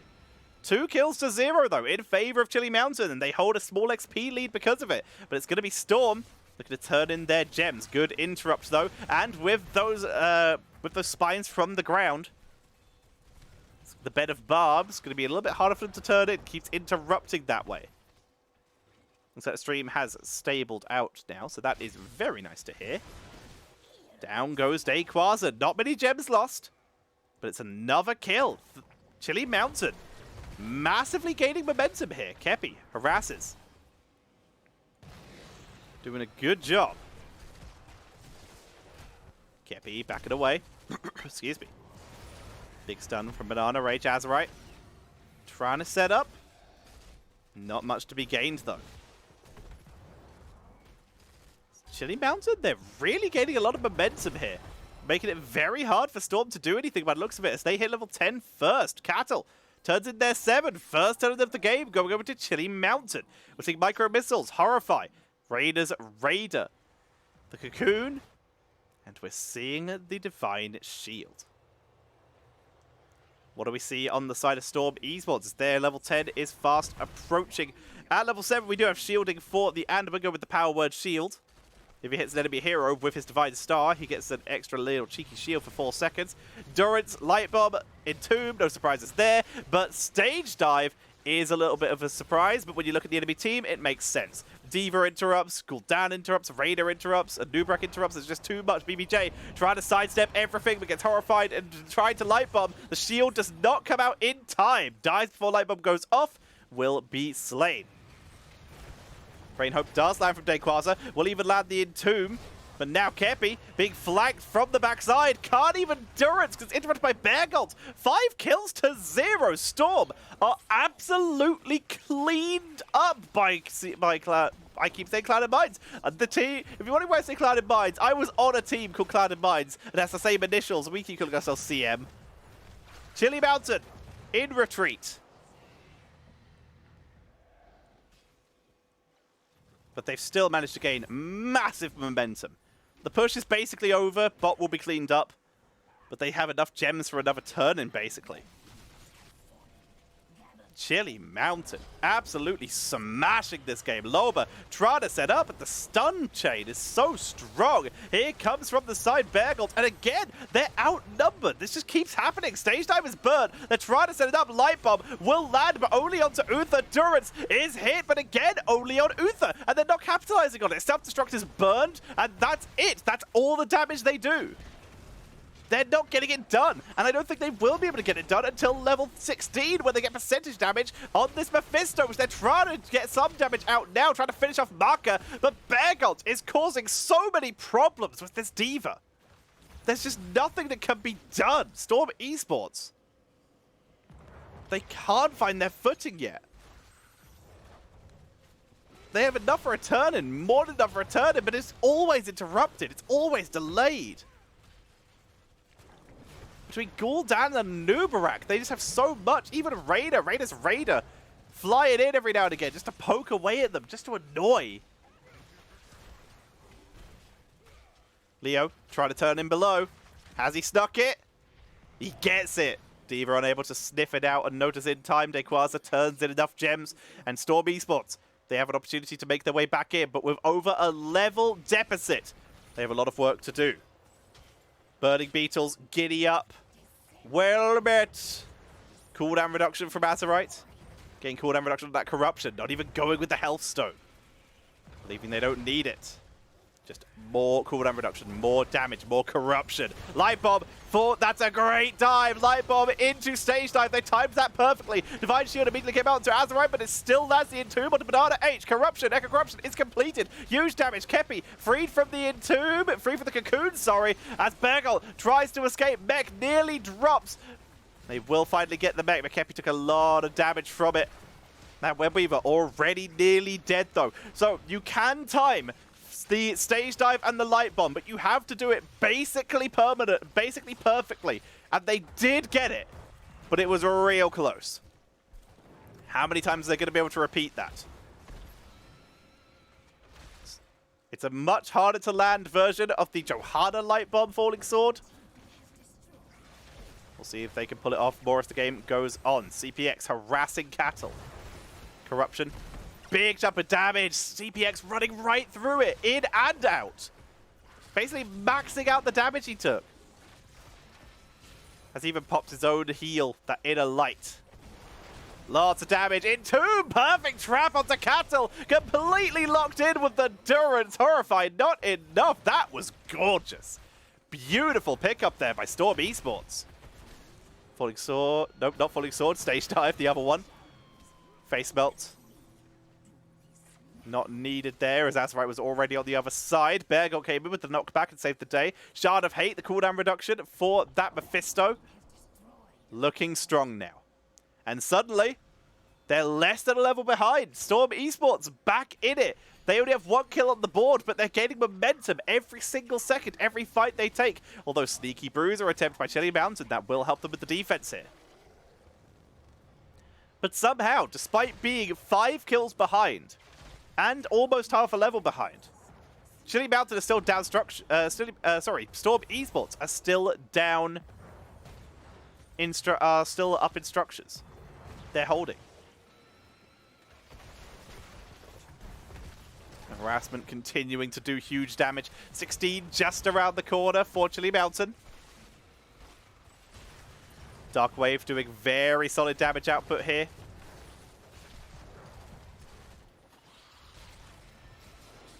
The Burrow Charge, good stun. Onto Lauber, but Lauber tanking through. They have everything off cooldown. Everything is up except for Reyna's Raider right now for both teams. Here it comes. Stage dive. Light Bomb. Light Bomb hits no one. Everyone split in time. Divine Shield lets Uther out, but they all have to retreat. Finding nothing there in that immediate cocoon onto Kepi to deny damage is such a good reaction out of Cattle. That is veteran experience there. The light bomb stage dive was attempted. Great split by Chili Mountain. The idea here is this light bomb goes off while ETC is still in the air. That stuns them so the stage dive lands. But in this case, they weren't able to find it. Loba, big wraparound, but it's taking a lot of damage. It's a risky play. Gives some good positioning for an engage, but if he takes a lot of damage, he could be in trouble. Horrify is burned. They're going to try and focus on the marker, but it's going to be CPX who's focused down. Healing up, though. Great face melt from Loba. Anduin picks up the kill. For the explosion from self-destruct, there's a lot of damage. Loba is a little bit low. CPX right back in, gets stunned out by Cattle. Way too greedy there, gets picked off. Kepi sniped by Bergolt as well, trying to follow up. And we are seeing the turnaround from Loba. Light bomb, knockback from Raider. Shuts it down. Loba gets taken out. And we are seeing Storm, who had a great spot in that fight when they were up. They'd killed off Uther, but CPX goes back in. Kepi turns around to try and help out. We see Loba, who turns around to try and help. And that one decision to re-engage and losing that person so quickly completely ruins everyone else. And we see Storm Esports in a little bit of trouble. They're on the back foot again. It's a high risk, high reward play. If they got those kills with that CPX engage, that would have turned into a massive lead. But in this case, they lost 3 people just because of that one turnaround. CPX, though, more than making it up in the previous fights, though. big reason a lot of these kills have come in. Here comes the stage dive. I keep calling it falling sword because I'm used to the light bomb. But it is stage dive. No light bomb with it this time. Leap of Faith has to be burned quite early. This is the last remaining fort for Storm Esports. Web Weavers pushing in mid and bot lane. Leo's clearing out mid. Will likely rotate to bot afterwards. This fort will likely die. Actually, there's nothing. There's another minion wave on the way. That will take a lot. Kepi, big damage onto Maka. Has gone for the explosive skull as well. Kepi not going for the percentage damage, just burst damage. If he hits a lightning skull into his own lightning nova, it will explode, doing heavy damage to those around it. That's going to be really good for clearing people out. You can see it's also very good for wave clear. With both teams now level 16, Chili Mountain play a bit more defensively. This is really good Chili Mountain play. They are looking very strong. Lolber has run off a little bit ahead of his team, eats a little bit of micro missiles. Cattle stuns him out, but the damage dealers aren't here. They're sneaking Gul'dan in bot lane, which he successfully is able to do. Azerite gets it in, and Raider actually starting on a siege cap, which means numbers advantage for the members of Storm Esports. Great Divine Shield. Light Bomb was on Cassia, does not land at anyone. The great stage dive was good, but it wasn't enough as Maka makes it back into the fight. They flank around, and everyone turns onto Loba and picks up the kill in the TC. Nequaza demounted as to Wraithwalk to back away. Beargold giving chase, trying to set him up. Good teleport by Kepi. Picks off the Diva mech, but is still focused down. Azerite from the side is absolutely wrecking damage-wise. CPX is dropped, and Storm Esports might be losing this game at number 3. BBJ healing up best he can, but he drops. All their gems are gone. This keep will die. And with 19 seconds left, Chili Mountain, they have done it. They have not managed to replicate their performance from last season. They instead are able to take game number 3, and they have their first map of the main season of CCL, a solid 3 weeks faster than last time. Chili Mountain back in it. Nicely done. Let me sort that prediction for you. Chili Mountain back in at 19% for Chili Mountain. I don't believe one person, Killmeister, believed. Who was it who asked for the votes? Who was it who asked? It was Majesty. What? Killmeister getting themselves some delicious points. Exactly, they just needed the bet. They just needed the bet. Who won game 1? Chili Mountain. I realize that says game 1. This is game 3. My apologies, I typed that wrong. But there you go. The points have been applied. Congratulations. You can see there at the end, that Banana H picked up the devotion just to help them end the core. Otherwise, though, that really just came down to the massive CC chain. Also, really nice seeing people actually playing Gul'dan with another assassin. I love Gul'dan, but come on. Stop just picking Gul'dan as hyper carry. He does a lot of damage, but where's the kill? In this case, they had Maka, who very much was the kill. 14 kills to 3. And I can't help but feel that that roster of that play of Storm Esports was a little bit too aggressive. Tiny bit too aggressive, and they got punished for it. The turnarounds when they didn't need to, perhaps. Their engages were solid, but Loba seemed to find himself alone a couple times when trying to flank around. Something did not gel there. Either way, Storm Esports. Great performance, but Chili Mountain, that is on form. That is the Icebreaker Tournament Chili Mountain that we like to see. But the Chili Mountain memes are dead. Now it's all about series. They have now won a series in the Icebreaker Cup. They have won a map in Season 2. In Week 2. The question is, can they win a series before Week 5? If they do that, then Chili Mountain has officially broken every curse upon them. They have defeated so much, but can they be the curse breakers? They've come so far from where they were before.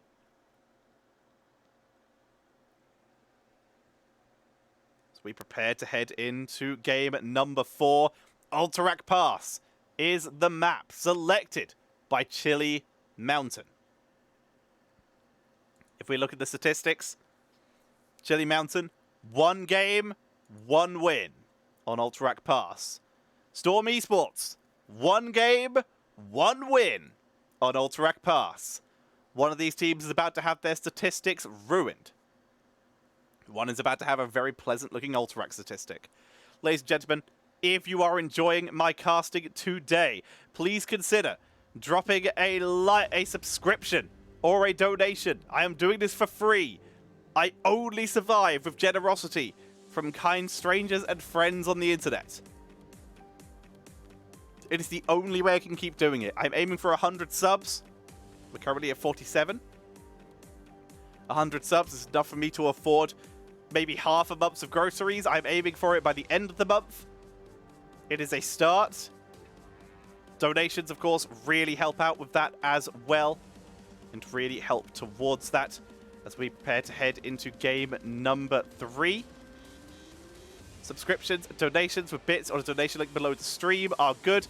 The higher tier, the subscription, the more money I get from it. From a tier 1 sub, I get 50% of the sub income, so that's $2.50 basically. From a tier 2 sub, I get 60% of it, and from a tier 3 sub, I get 70% of it. So higher tier subs, that is the value behind higher tier subs for supporting a creator.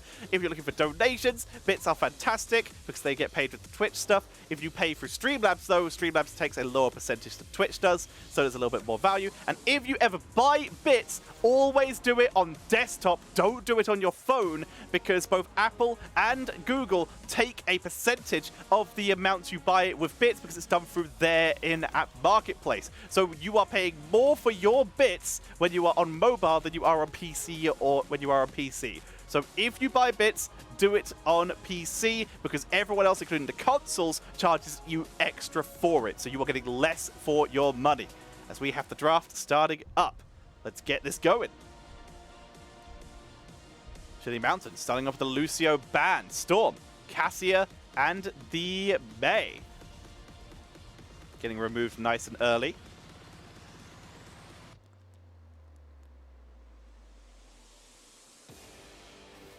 Chili Mountain. They ban the Uther. Killmeister, thank you for the 100 bits. As Hogger comes in. You never bought on mobile before. Bits are already giving too much to Bezos, in your opinion. You are correct, Killmeister. They already take too much money from bits, but that is how it is. You are very smart for not buying on mobile. Don't do it. If you can help it, if you ever have a choice, always get them on PC. Yes, some of the money goes towards Amazon, in this case, because they own Twitch, but it's better than it going towards Amazon and Google / Apple. You are still getting slightly more value for money, but if you ever have a choice, Streamlabs actually takes the lowest cut out of all of those. And accepts every type of payment. Or at least gives you an option so that no matter what type of payment you use, you can probably pay. Hogger, Tychus, and Stukov. I don't think it accepts Bitcoin or anything like that. I don't currently have a method to be paid in Doge. As Hogger, Tychus, and Stukov on the board. Tychus is a counter to Hogger, very sensible. Stukov, very solid for BBJ. But into a Zeratul makes this interesting. The Medivh would be a great counter. But seriously, Killmeister, thank you very much for the 100 bits. Diablo. Taken away once again. Still targeting. So what lineup are they going this time? Same as last time. So Cattle, Maka, and Bergolt. So that's likely going to be Maka back on ranged, Bergolt on offlane, and Cattle on main assassin. Alrighty then. So that implies that currently it is Gia on the bench. Okay. There's that D.Va once again. Bergolt liking that D.Va. For the side of Storm Esports, they have got back to the comp that won them the first 2 games. Dequaza, Kepi, BBJ, Iptings, and Lauber. So the same comp that won them games 1 and 2. If they win game 3, then the memes can start. So if they win game 4, then I guess you can start the memes, but don't be mean. Players have feelings too. Muradin and Raider coming in once again. Loba, one of the only tank players still playing Muradin, but he's very good at it, so who cares? Reyna on the board as well. The double Terran, technically triple Terran, kinda. Infested Terran. For Storm Esports. That's a lot of percentage damage. And Falstad making it all the way through that pick and ban phase. Very cool. That's Hypercarry Raged Falstad with Zeratil's second damage dealer. Honestly, I kind of really like Chilly Mountain's comp. My hope for Storm Esports there is that every one of their heroes is very sustainy and can deal with Zeratil quite well. They have Hogger for Soak, they have Tychus and Raider who can both wave clear pretty well. But they're against a global and a double soaker. Falstad's global, Zeratil can very easily clear, D.Va can double soak, Zeratil can double soak. It's gonna be rough.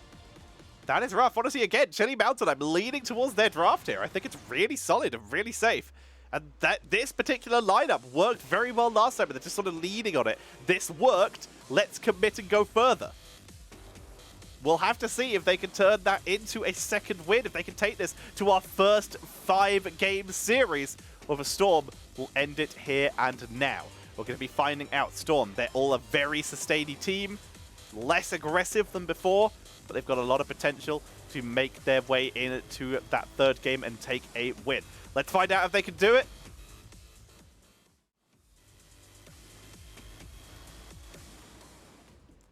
Alright, I think I hit the mute button. I fixed it now. We are back. Hello. I think I accidentally hit the wrong button. We're back. We are underway on the right-hand side. It is Storm Esports, Lauba, BBJ, Kepi. We're seeing Ibtings and Dayquaza.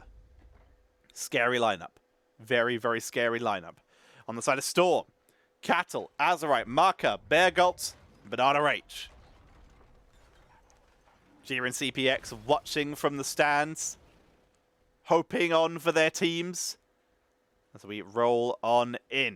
We're starting off with Grenade for Tychus, Beetle build a noob. It's going to be a standard Cleave. Actually, no. Is this going to be reset? Cleave Zeratil usually starts with the Cleave Radius at level 1. In this case, we are going for the Shadow Hunter, the cooldown reduction on Blink if you get globes. That's usually a setup for the Might of the Nerazim auto-attack burst build. Very interesting. We'll have to keep an eye on that. Level 4 is when we will really find out. Banana H for now just staying hidden. We're seeing Ace in the hole for that Reyna. Right, a Ballista Pause. No surprise there. A little bit of block stacks for Loba when he jumps. Keeping himself defensive that way. Excuse me.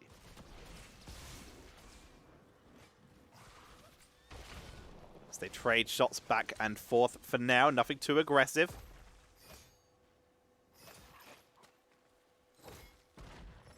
They're tanking through for the moment.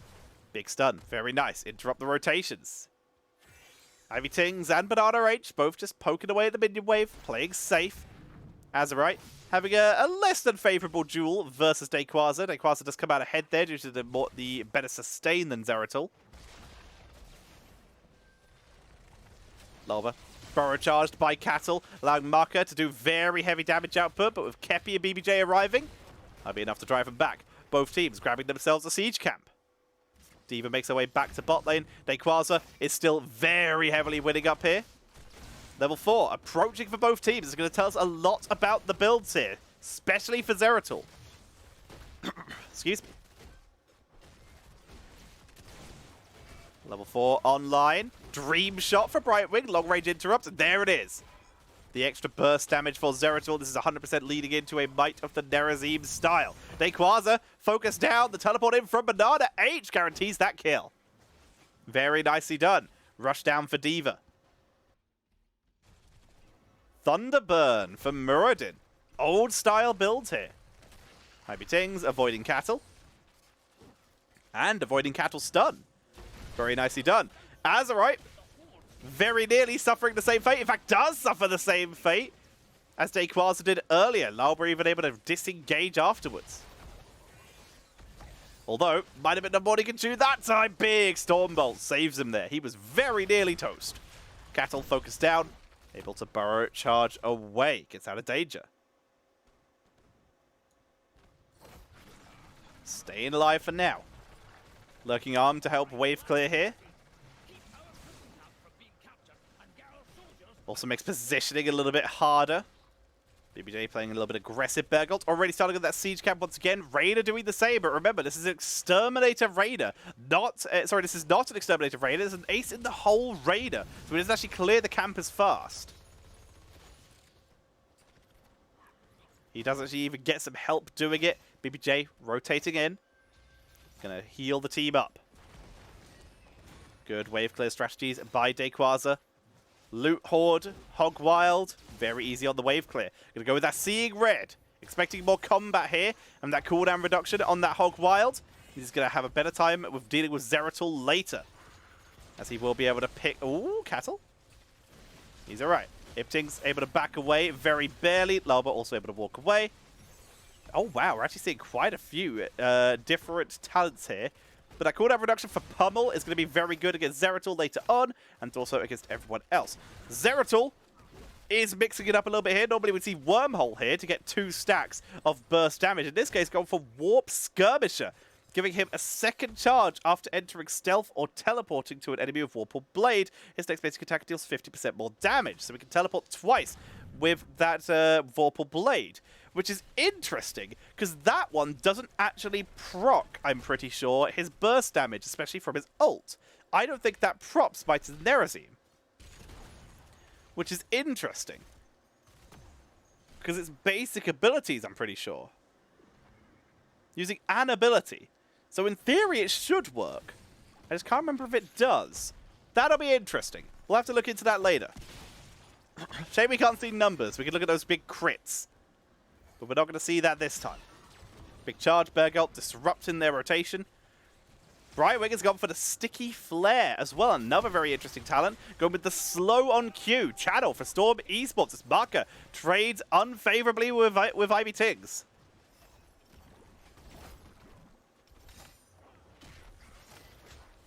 Cattle interrupted on channel 1. Trying to go in again. Marker knocked back. Big dive by Lalba there. Bergolt could drop a self-destruct here to buy them some time. Channel interrupted. They're really trying to pile the pressure on here, but it looks like Storm has enough zoning to stop this from being retaken. That'll be the first cavalry of the game going over to Storm Esports, and they're looking very strong again. This time last game, they had 4 deaths. They're doing significantly better.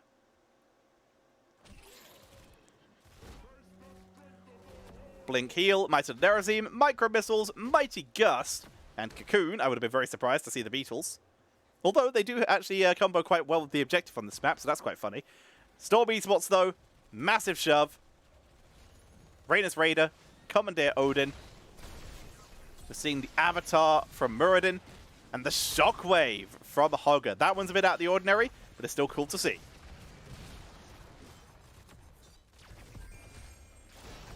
A little bit of pressure applied to Kepi, who was polyed, but is able to back up under the enemy fort, but too much damage.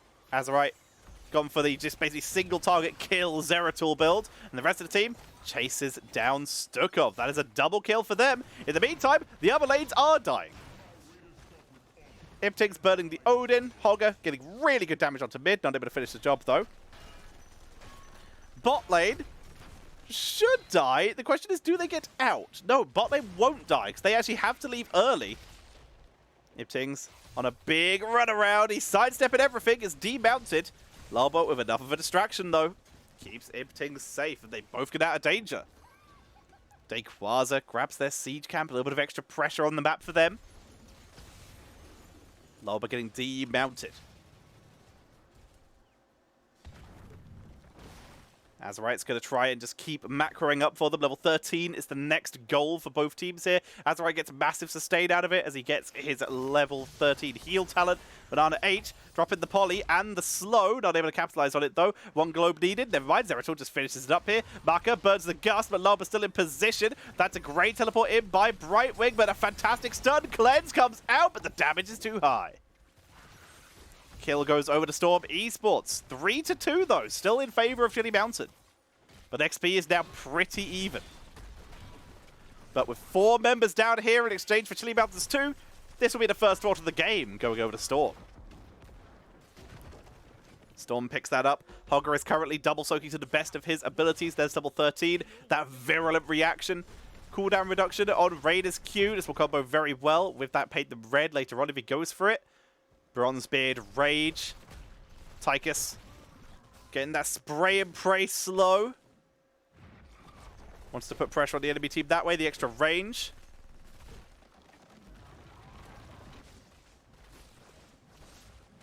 We see the focus from Chili Mountain burning their way through that boss. Good avoidance, good dodge. Here comes Storm, but they're not going to make it in time. Too quick is the clear from Chili Mountain. Both teams just trade bosses. Storm Esports, though, they do have towers and a fort here to defend. Whereas Banana Rage is left with his own spit and the towers on the tier 2. So that's going to be some tier 2 damage there. Azurite trading a little bit of damage in there.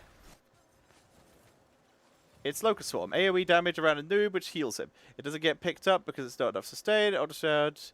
Not enough sustain for an Ultrasound. It doesn't have a play. I assume it's an ultimate ability like Cocoon. No, it was not a question. It was not a question. It was absolutely not a question. Everyone knows why we don't see Cocoon come up, but it is fun to see it combo with the cavalry on this map. But everyone goes for Cocoon because it is just significantly better. You don't need the extra sustain because the noob is pretty much sustaining enough, and it's not really his job to live through fights for long periods of time. You are good. You are good. Cattle interrupted, demounted by Ibtings.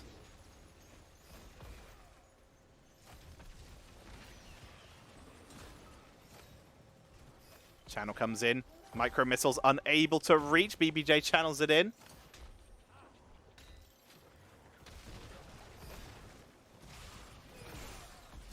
Oh, Killmeister. Oh, I see. Okay, I missed that message. There was my Patreon figured the way. My bad. Storm Esports able to get the channel. Burning Beetles on their side. The percentage damage before Falstad is in. You can see Azurite flank it around the side. Not going to hyper commit. Azurite actually eats the Hogger explosion, the Hogger bounce there. Almost a perma bounce. Self-destruct comes out, doesn't really hit anyone, but the first kill is onto Zeratul. BBJ barely survives. Micro missiles over the wall from Burgalt kills them off. Kepi tanking through. Cattle forced to retreat, which means Brightwing is going to die, being stuck in the front line. Burgalt turns onto Ivy Tings. Ivy Tings dropped low. Cattle from behind, trying to turn that round. Unable to do so. Tychus goes down. Cattle very low. Hogger and Loba, all that's left here. They weren't able to finish the channel. 3 seconds left. Now Burgalt interrupted from one side. Cattle from the other. Can they get the channel in? Move over to the side. Nope, nope. The better bumps will keep interrupting you if you stand in it. We're going to see Loba coming in for the interrupt. Burgalt moving forward. Doesn't get it in time. And that's going to be the channel going over to Storm Esports. Very nearly killing Cattle as well with the bounce. Mech, emergency shielding is down. Can they finish the Diva stun? One Brightwing TP in knockback with good to go. Trying to get away. Dayquaza dies. And Chili Mountain with a great reaction. They lost the objective, but they turned that round beautifully. We've got the Hush coming in for Brightwing now as well. A little bit of extra silence, very helpful for their extra burst. Master Warp Blade for Azurite. He now does crit damage every third auto. Onto a single enemy. Not even just heroes, just enemy. They're going to try and focus down. Marker dived in very deep for this. They're going to try and focus. Kepi successfully do so. BBJ pops out the cocoon and will perish. In the meantime, Burgalt's trying to help D-push this in the top lane. A lot of focus onto Loba with the fly and the teleport. Double global equals another kill. And Chili Mountain, they are maximizing this global use, and they are really just getting back in this game. Level 17 to level 16, level 10, a 4-kill lead. Storm Esports ahead in structures, but they are falling behind in terms of XP, almost a full level behind at this stage. Chili Mountain on point this game. Burrow charge in, and the cavalry is dead. Turn their focus onto the Knolls. Get that siege camp going, the siege gnolls, the reavers. Gonna put a little bit of pressure into... No, sorry, the reavers are the catapults on this map. Am I bad? Gnoll camp's gonna be pushing in from both teams. Looks like reinforcements also coming from both teams. Diva will come down for the side of Chilly Mountain, leaving Zeratul to guard the rotation. Falstad and Brightwing, though, not rotating yet. It looks like they're willing to push bot lane and just let this camp die. Zeratul and Hogger go for a duel. Hogger, very long bounce. Dayquaza makes way to the rest of the team. Final remainders of the camp of Chilly Mountain are slain, meaning Storms will push in unimpeded. Diva will finally rotate up to start clearing that. A lot of damage was done to bot lane due to this, though. Chilly Mountain, they trade out their camp, which will actually get no value because we can see Diva has cleaned up the enemy camp too. They traded out their camp in exchange for bot fort damage. However, this is smart by Storm. Full 5-man boss clear. Great slow there. But Azerite mirroring on the other side. They're still going to trade evenly here. Chilly Mountain are really just on point today. I'm going to see Storm grabbing themselves a cheeky boss. On the other side, the boss of Chilly Mountain, that is going to guarantee a fort. But another objective coming in for Storm Esports. Again, still a full level behind, but every single objective has gone to them so far. Can they hold this one again? Falstad is pushing top lane. Reyna and Stukov going to start the siege camp. As such, the objective is abandoned. It's all about delay tactics now. They can grab the siege camp and then run over and grab that boss. However, the rest of the team has to now defend this objective because Chilly Mountain will clear out the boss first. Their keep will maybe die to it. Yep, the keep will definitely die. That is a healthy boss. I thought they'd done more work to that. But they're trading it out for the objective. They lose their first keep, and they're going to try and get themselves their first cavalry. 40 lines indeed. So level 20 online. Got extra gust with the wind tunnel here. Invisible friends. Top up the team. Keep them stealthed. Rewind for a noob. No surprise there. Timing attack and Zeratul. The extra shielding every time he goes in with his Warp Blade, with his Vorpal Blade there. Will they go in for the engage? 20 seconds left. All the bosses cleared up. Level 20. A tad amount away. They need that passive XP trickle. They gotta commit. 10 seconds. There's 20. They're quick picking here.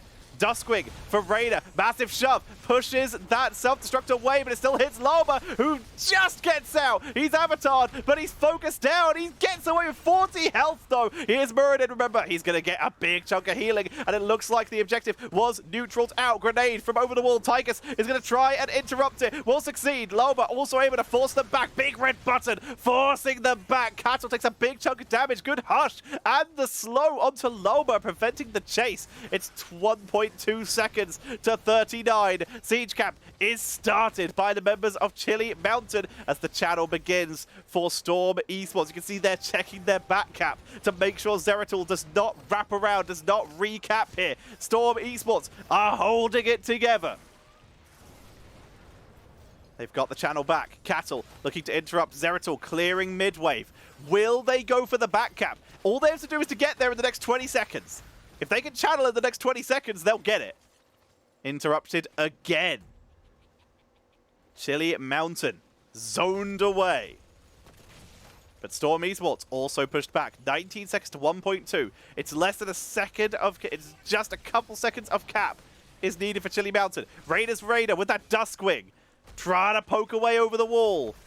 Trying to interrupt Azerite. Will interrupt one more time. Muradin takes a lot of damage. That Hush is doing serious work. The Banshee is not focusing the right target. Lurking up. Buys them the time they need. Castle's dropping low. Azerite interrupted again. He's channeling in one more time. Who's got the interrupts? No one. Channel comes in and Chilly Mountain get the objective.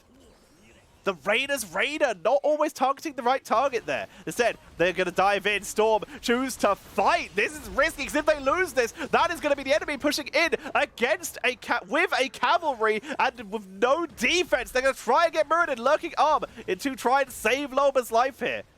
And it looks like Chilly Mountain won't chase any further. They instead turn their attention onto bottom lane. Loba is down here coincidentally, so they will duel him.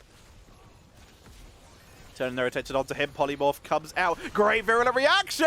Big kill on Brightwing. That was so huge for Storm, but they do lose. Muradin Maka is low, and Cattle is wiped. Azerite, double blink to escape. Burgolt slowing them, and that cavalry push is suddenly completely negated. Chili Mountain, all that momentum they had has been shut down. 2 for 2. Storm come out ahead though because they are now pushing uncontested because they weakened Chili Mountain enough. A fort will be gained. Zeratul is going to try and guarantee it in the bottom lane, and mid is basically going to drop any time because it's made of paper. But no keep pressure, no core pressure, all denied because Storm Esports chose to just go for it.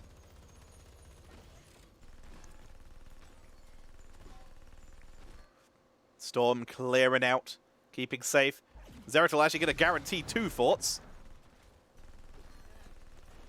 Final cavalry goes down. Boss in 12 seconds. Chili Mountain set up for it. Siege camp going to be started for the side of Storm Esports. And with Chili Mountain waiting around, Storm could make it down here. It would be really risky. Nope, they're going for top. Okay. Just trade them out. With Zeratul and Falstad, they clear that so fast. Boss is just going to be traded. It's also very smart for Storm Esports to go for this top boss as opposed to bottom boss, because bottom boss will just be cleared by the core now, and then the core will just regen with just a minorest amount of help from the members of Chili Mountain, whereas this one will go for a keep, which will reduce the armor of the core if they're able to kill it, which is exactly what they're going for. Not even going to defend their own keep, they're just looking to trade up. Storm Esports far more aggressive this time. Raider's Raider takes a big chunk of damage. Remember, when it dies, it will cast a heal and an Inspire onto Kepi. We'll get him a lot of value there. The Reavers helping clear out the lane for Storm Esports. They've also got turrets. Big damage. So many stuns on today. Quasar forced to bounce away. This boss might not get that much done. The defense from Chili Mountain is very scary. Azerite in position. Self-destruct even being burned. This is less than aggressive. It was more meant for wave clear, but massive shove shuts it down. Gust and Wind Tunnel so they can put some focus onto that boss to try and save the keep, but the boss is still alive, and the keep is taking a lot of damage. That will be keep number 2 going over to Storm. Will that boss in bottom lane be able to finish the job? There were a lot of towers. It's taking a lot of damage. It will live. Keep survives, very barely. There is another minion wave coming in, though, which might finish the job. This may end up being a keep for a keep, but that's still a trade up in keeps for Storm. They're going to try and make someone get down there. Raider's going to try and run it. It's going to be close. It's going to be close. Minion wave's on the way, but that keep is doomed. That is just doomed. No way. No way. Keep dies. He knows. Whoa! Ah, the last ranged minion! Unreal! Unreal! The 1 minion worth of aggro. In the meantime, Storm re-engaging, trying to set themselves up for an Uberak, and they do with the lurking arm. Azerite on the back line, massive shoved into towers, big chunk of damage onto Azerite. It's a single kill as they turn their attention, big grenade. Azerite is blasted, and we're going to see suddenly Storm going back into the lead here. They are just pulling ahead. They are looking for keep number 3.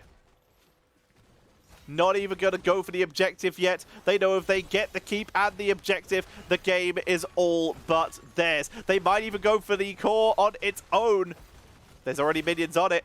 They get the keep. They're thinking about it. They're creeping forward. Big red buttons props. That's a commitment. BBJ pushing forward. Maka focusing down. The double silence from the Brightwing, trying to keep them alive. The core is taking damage. Imptix pushing Diva back to the base. Honga. Oh no! No control. Zakos is in trouble. He takes a lot of damage. He's forced to Hogwild out again. But the core, Imptix, is focusing it down with big red button. That is more than enough damage. That is game number 4 and the series going over to the side of Storm Esports. They will take tied first place with 30k. Very nice push. The big red button working out. Yeah, no control. Very, very nearly completely killed him there. Just he can't cancel. You can't cancel the spin. There's nothing you can do about it. Wikimania, thank you very much for the follow. But yeah, we very nearly saw Dequaza get absolutely bopped there. But it did not work out. GG indeed. Are you out, Anthor? There's still another series tonight. We still have the rematch of the grand finals of last season. We still have Simplicity versus Wildheart to go. For now, Marker, 54k, really keep it up. And Chili Mountain, they are looking strong. They took a map. They looked really tough in all those games. They absolutely nearly brought that back. Very solid attempt there. Ivy takes, though, 69k damage, just absolutely picking it up. The Stuck shoves were on point until he nearly killed his teammate. I will add on to that. They were beautiful, right until No Control came out and Dequaza followed the Diva into their base and nearly died, which was very funny. But that's how it be sometimes. Yeah, the Stuck shoves were really good. The one Stuck shove that forced the mech completely away from the boss to guarantee that keep, that was gorgeous. Very much like it. Very good to see. So, ladies and gentlemen, that was the end of our first series of the day. I guess third series of our day, because we cast the other two series today.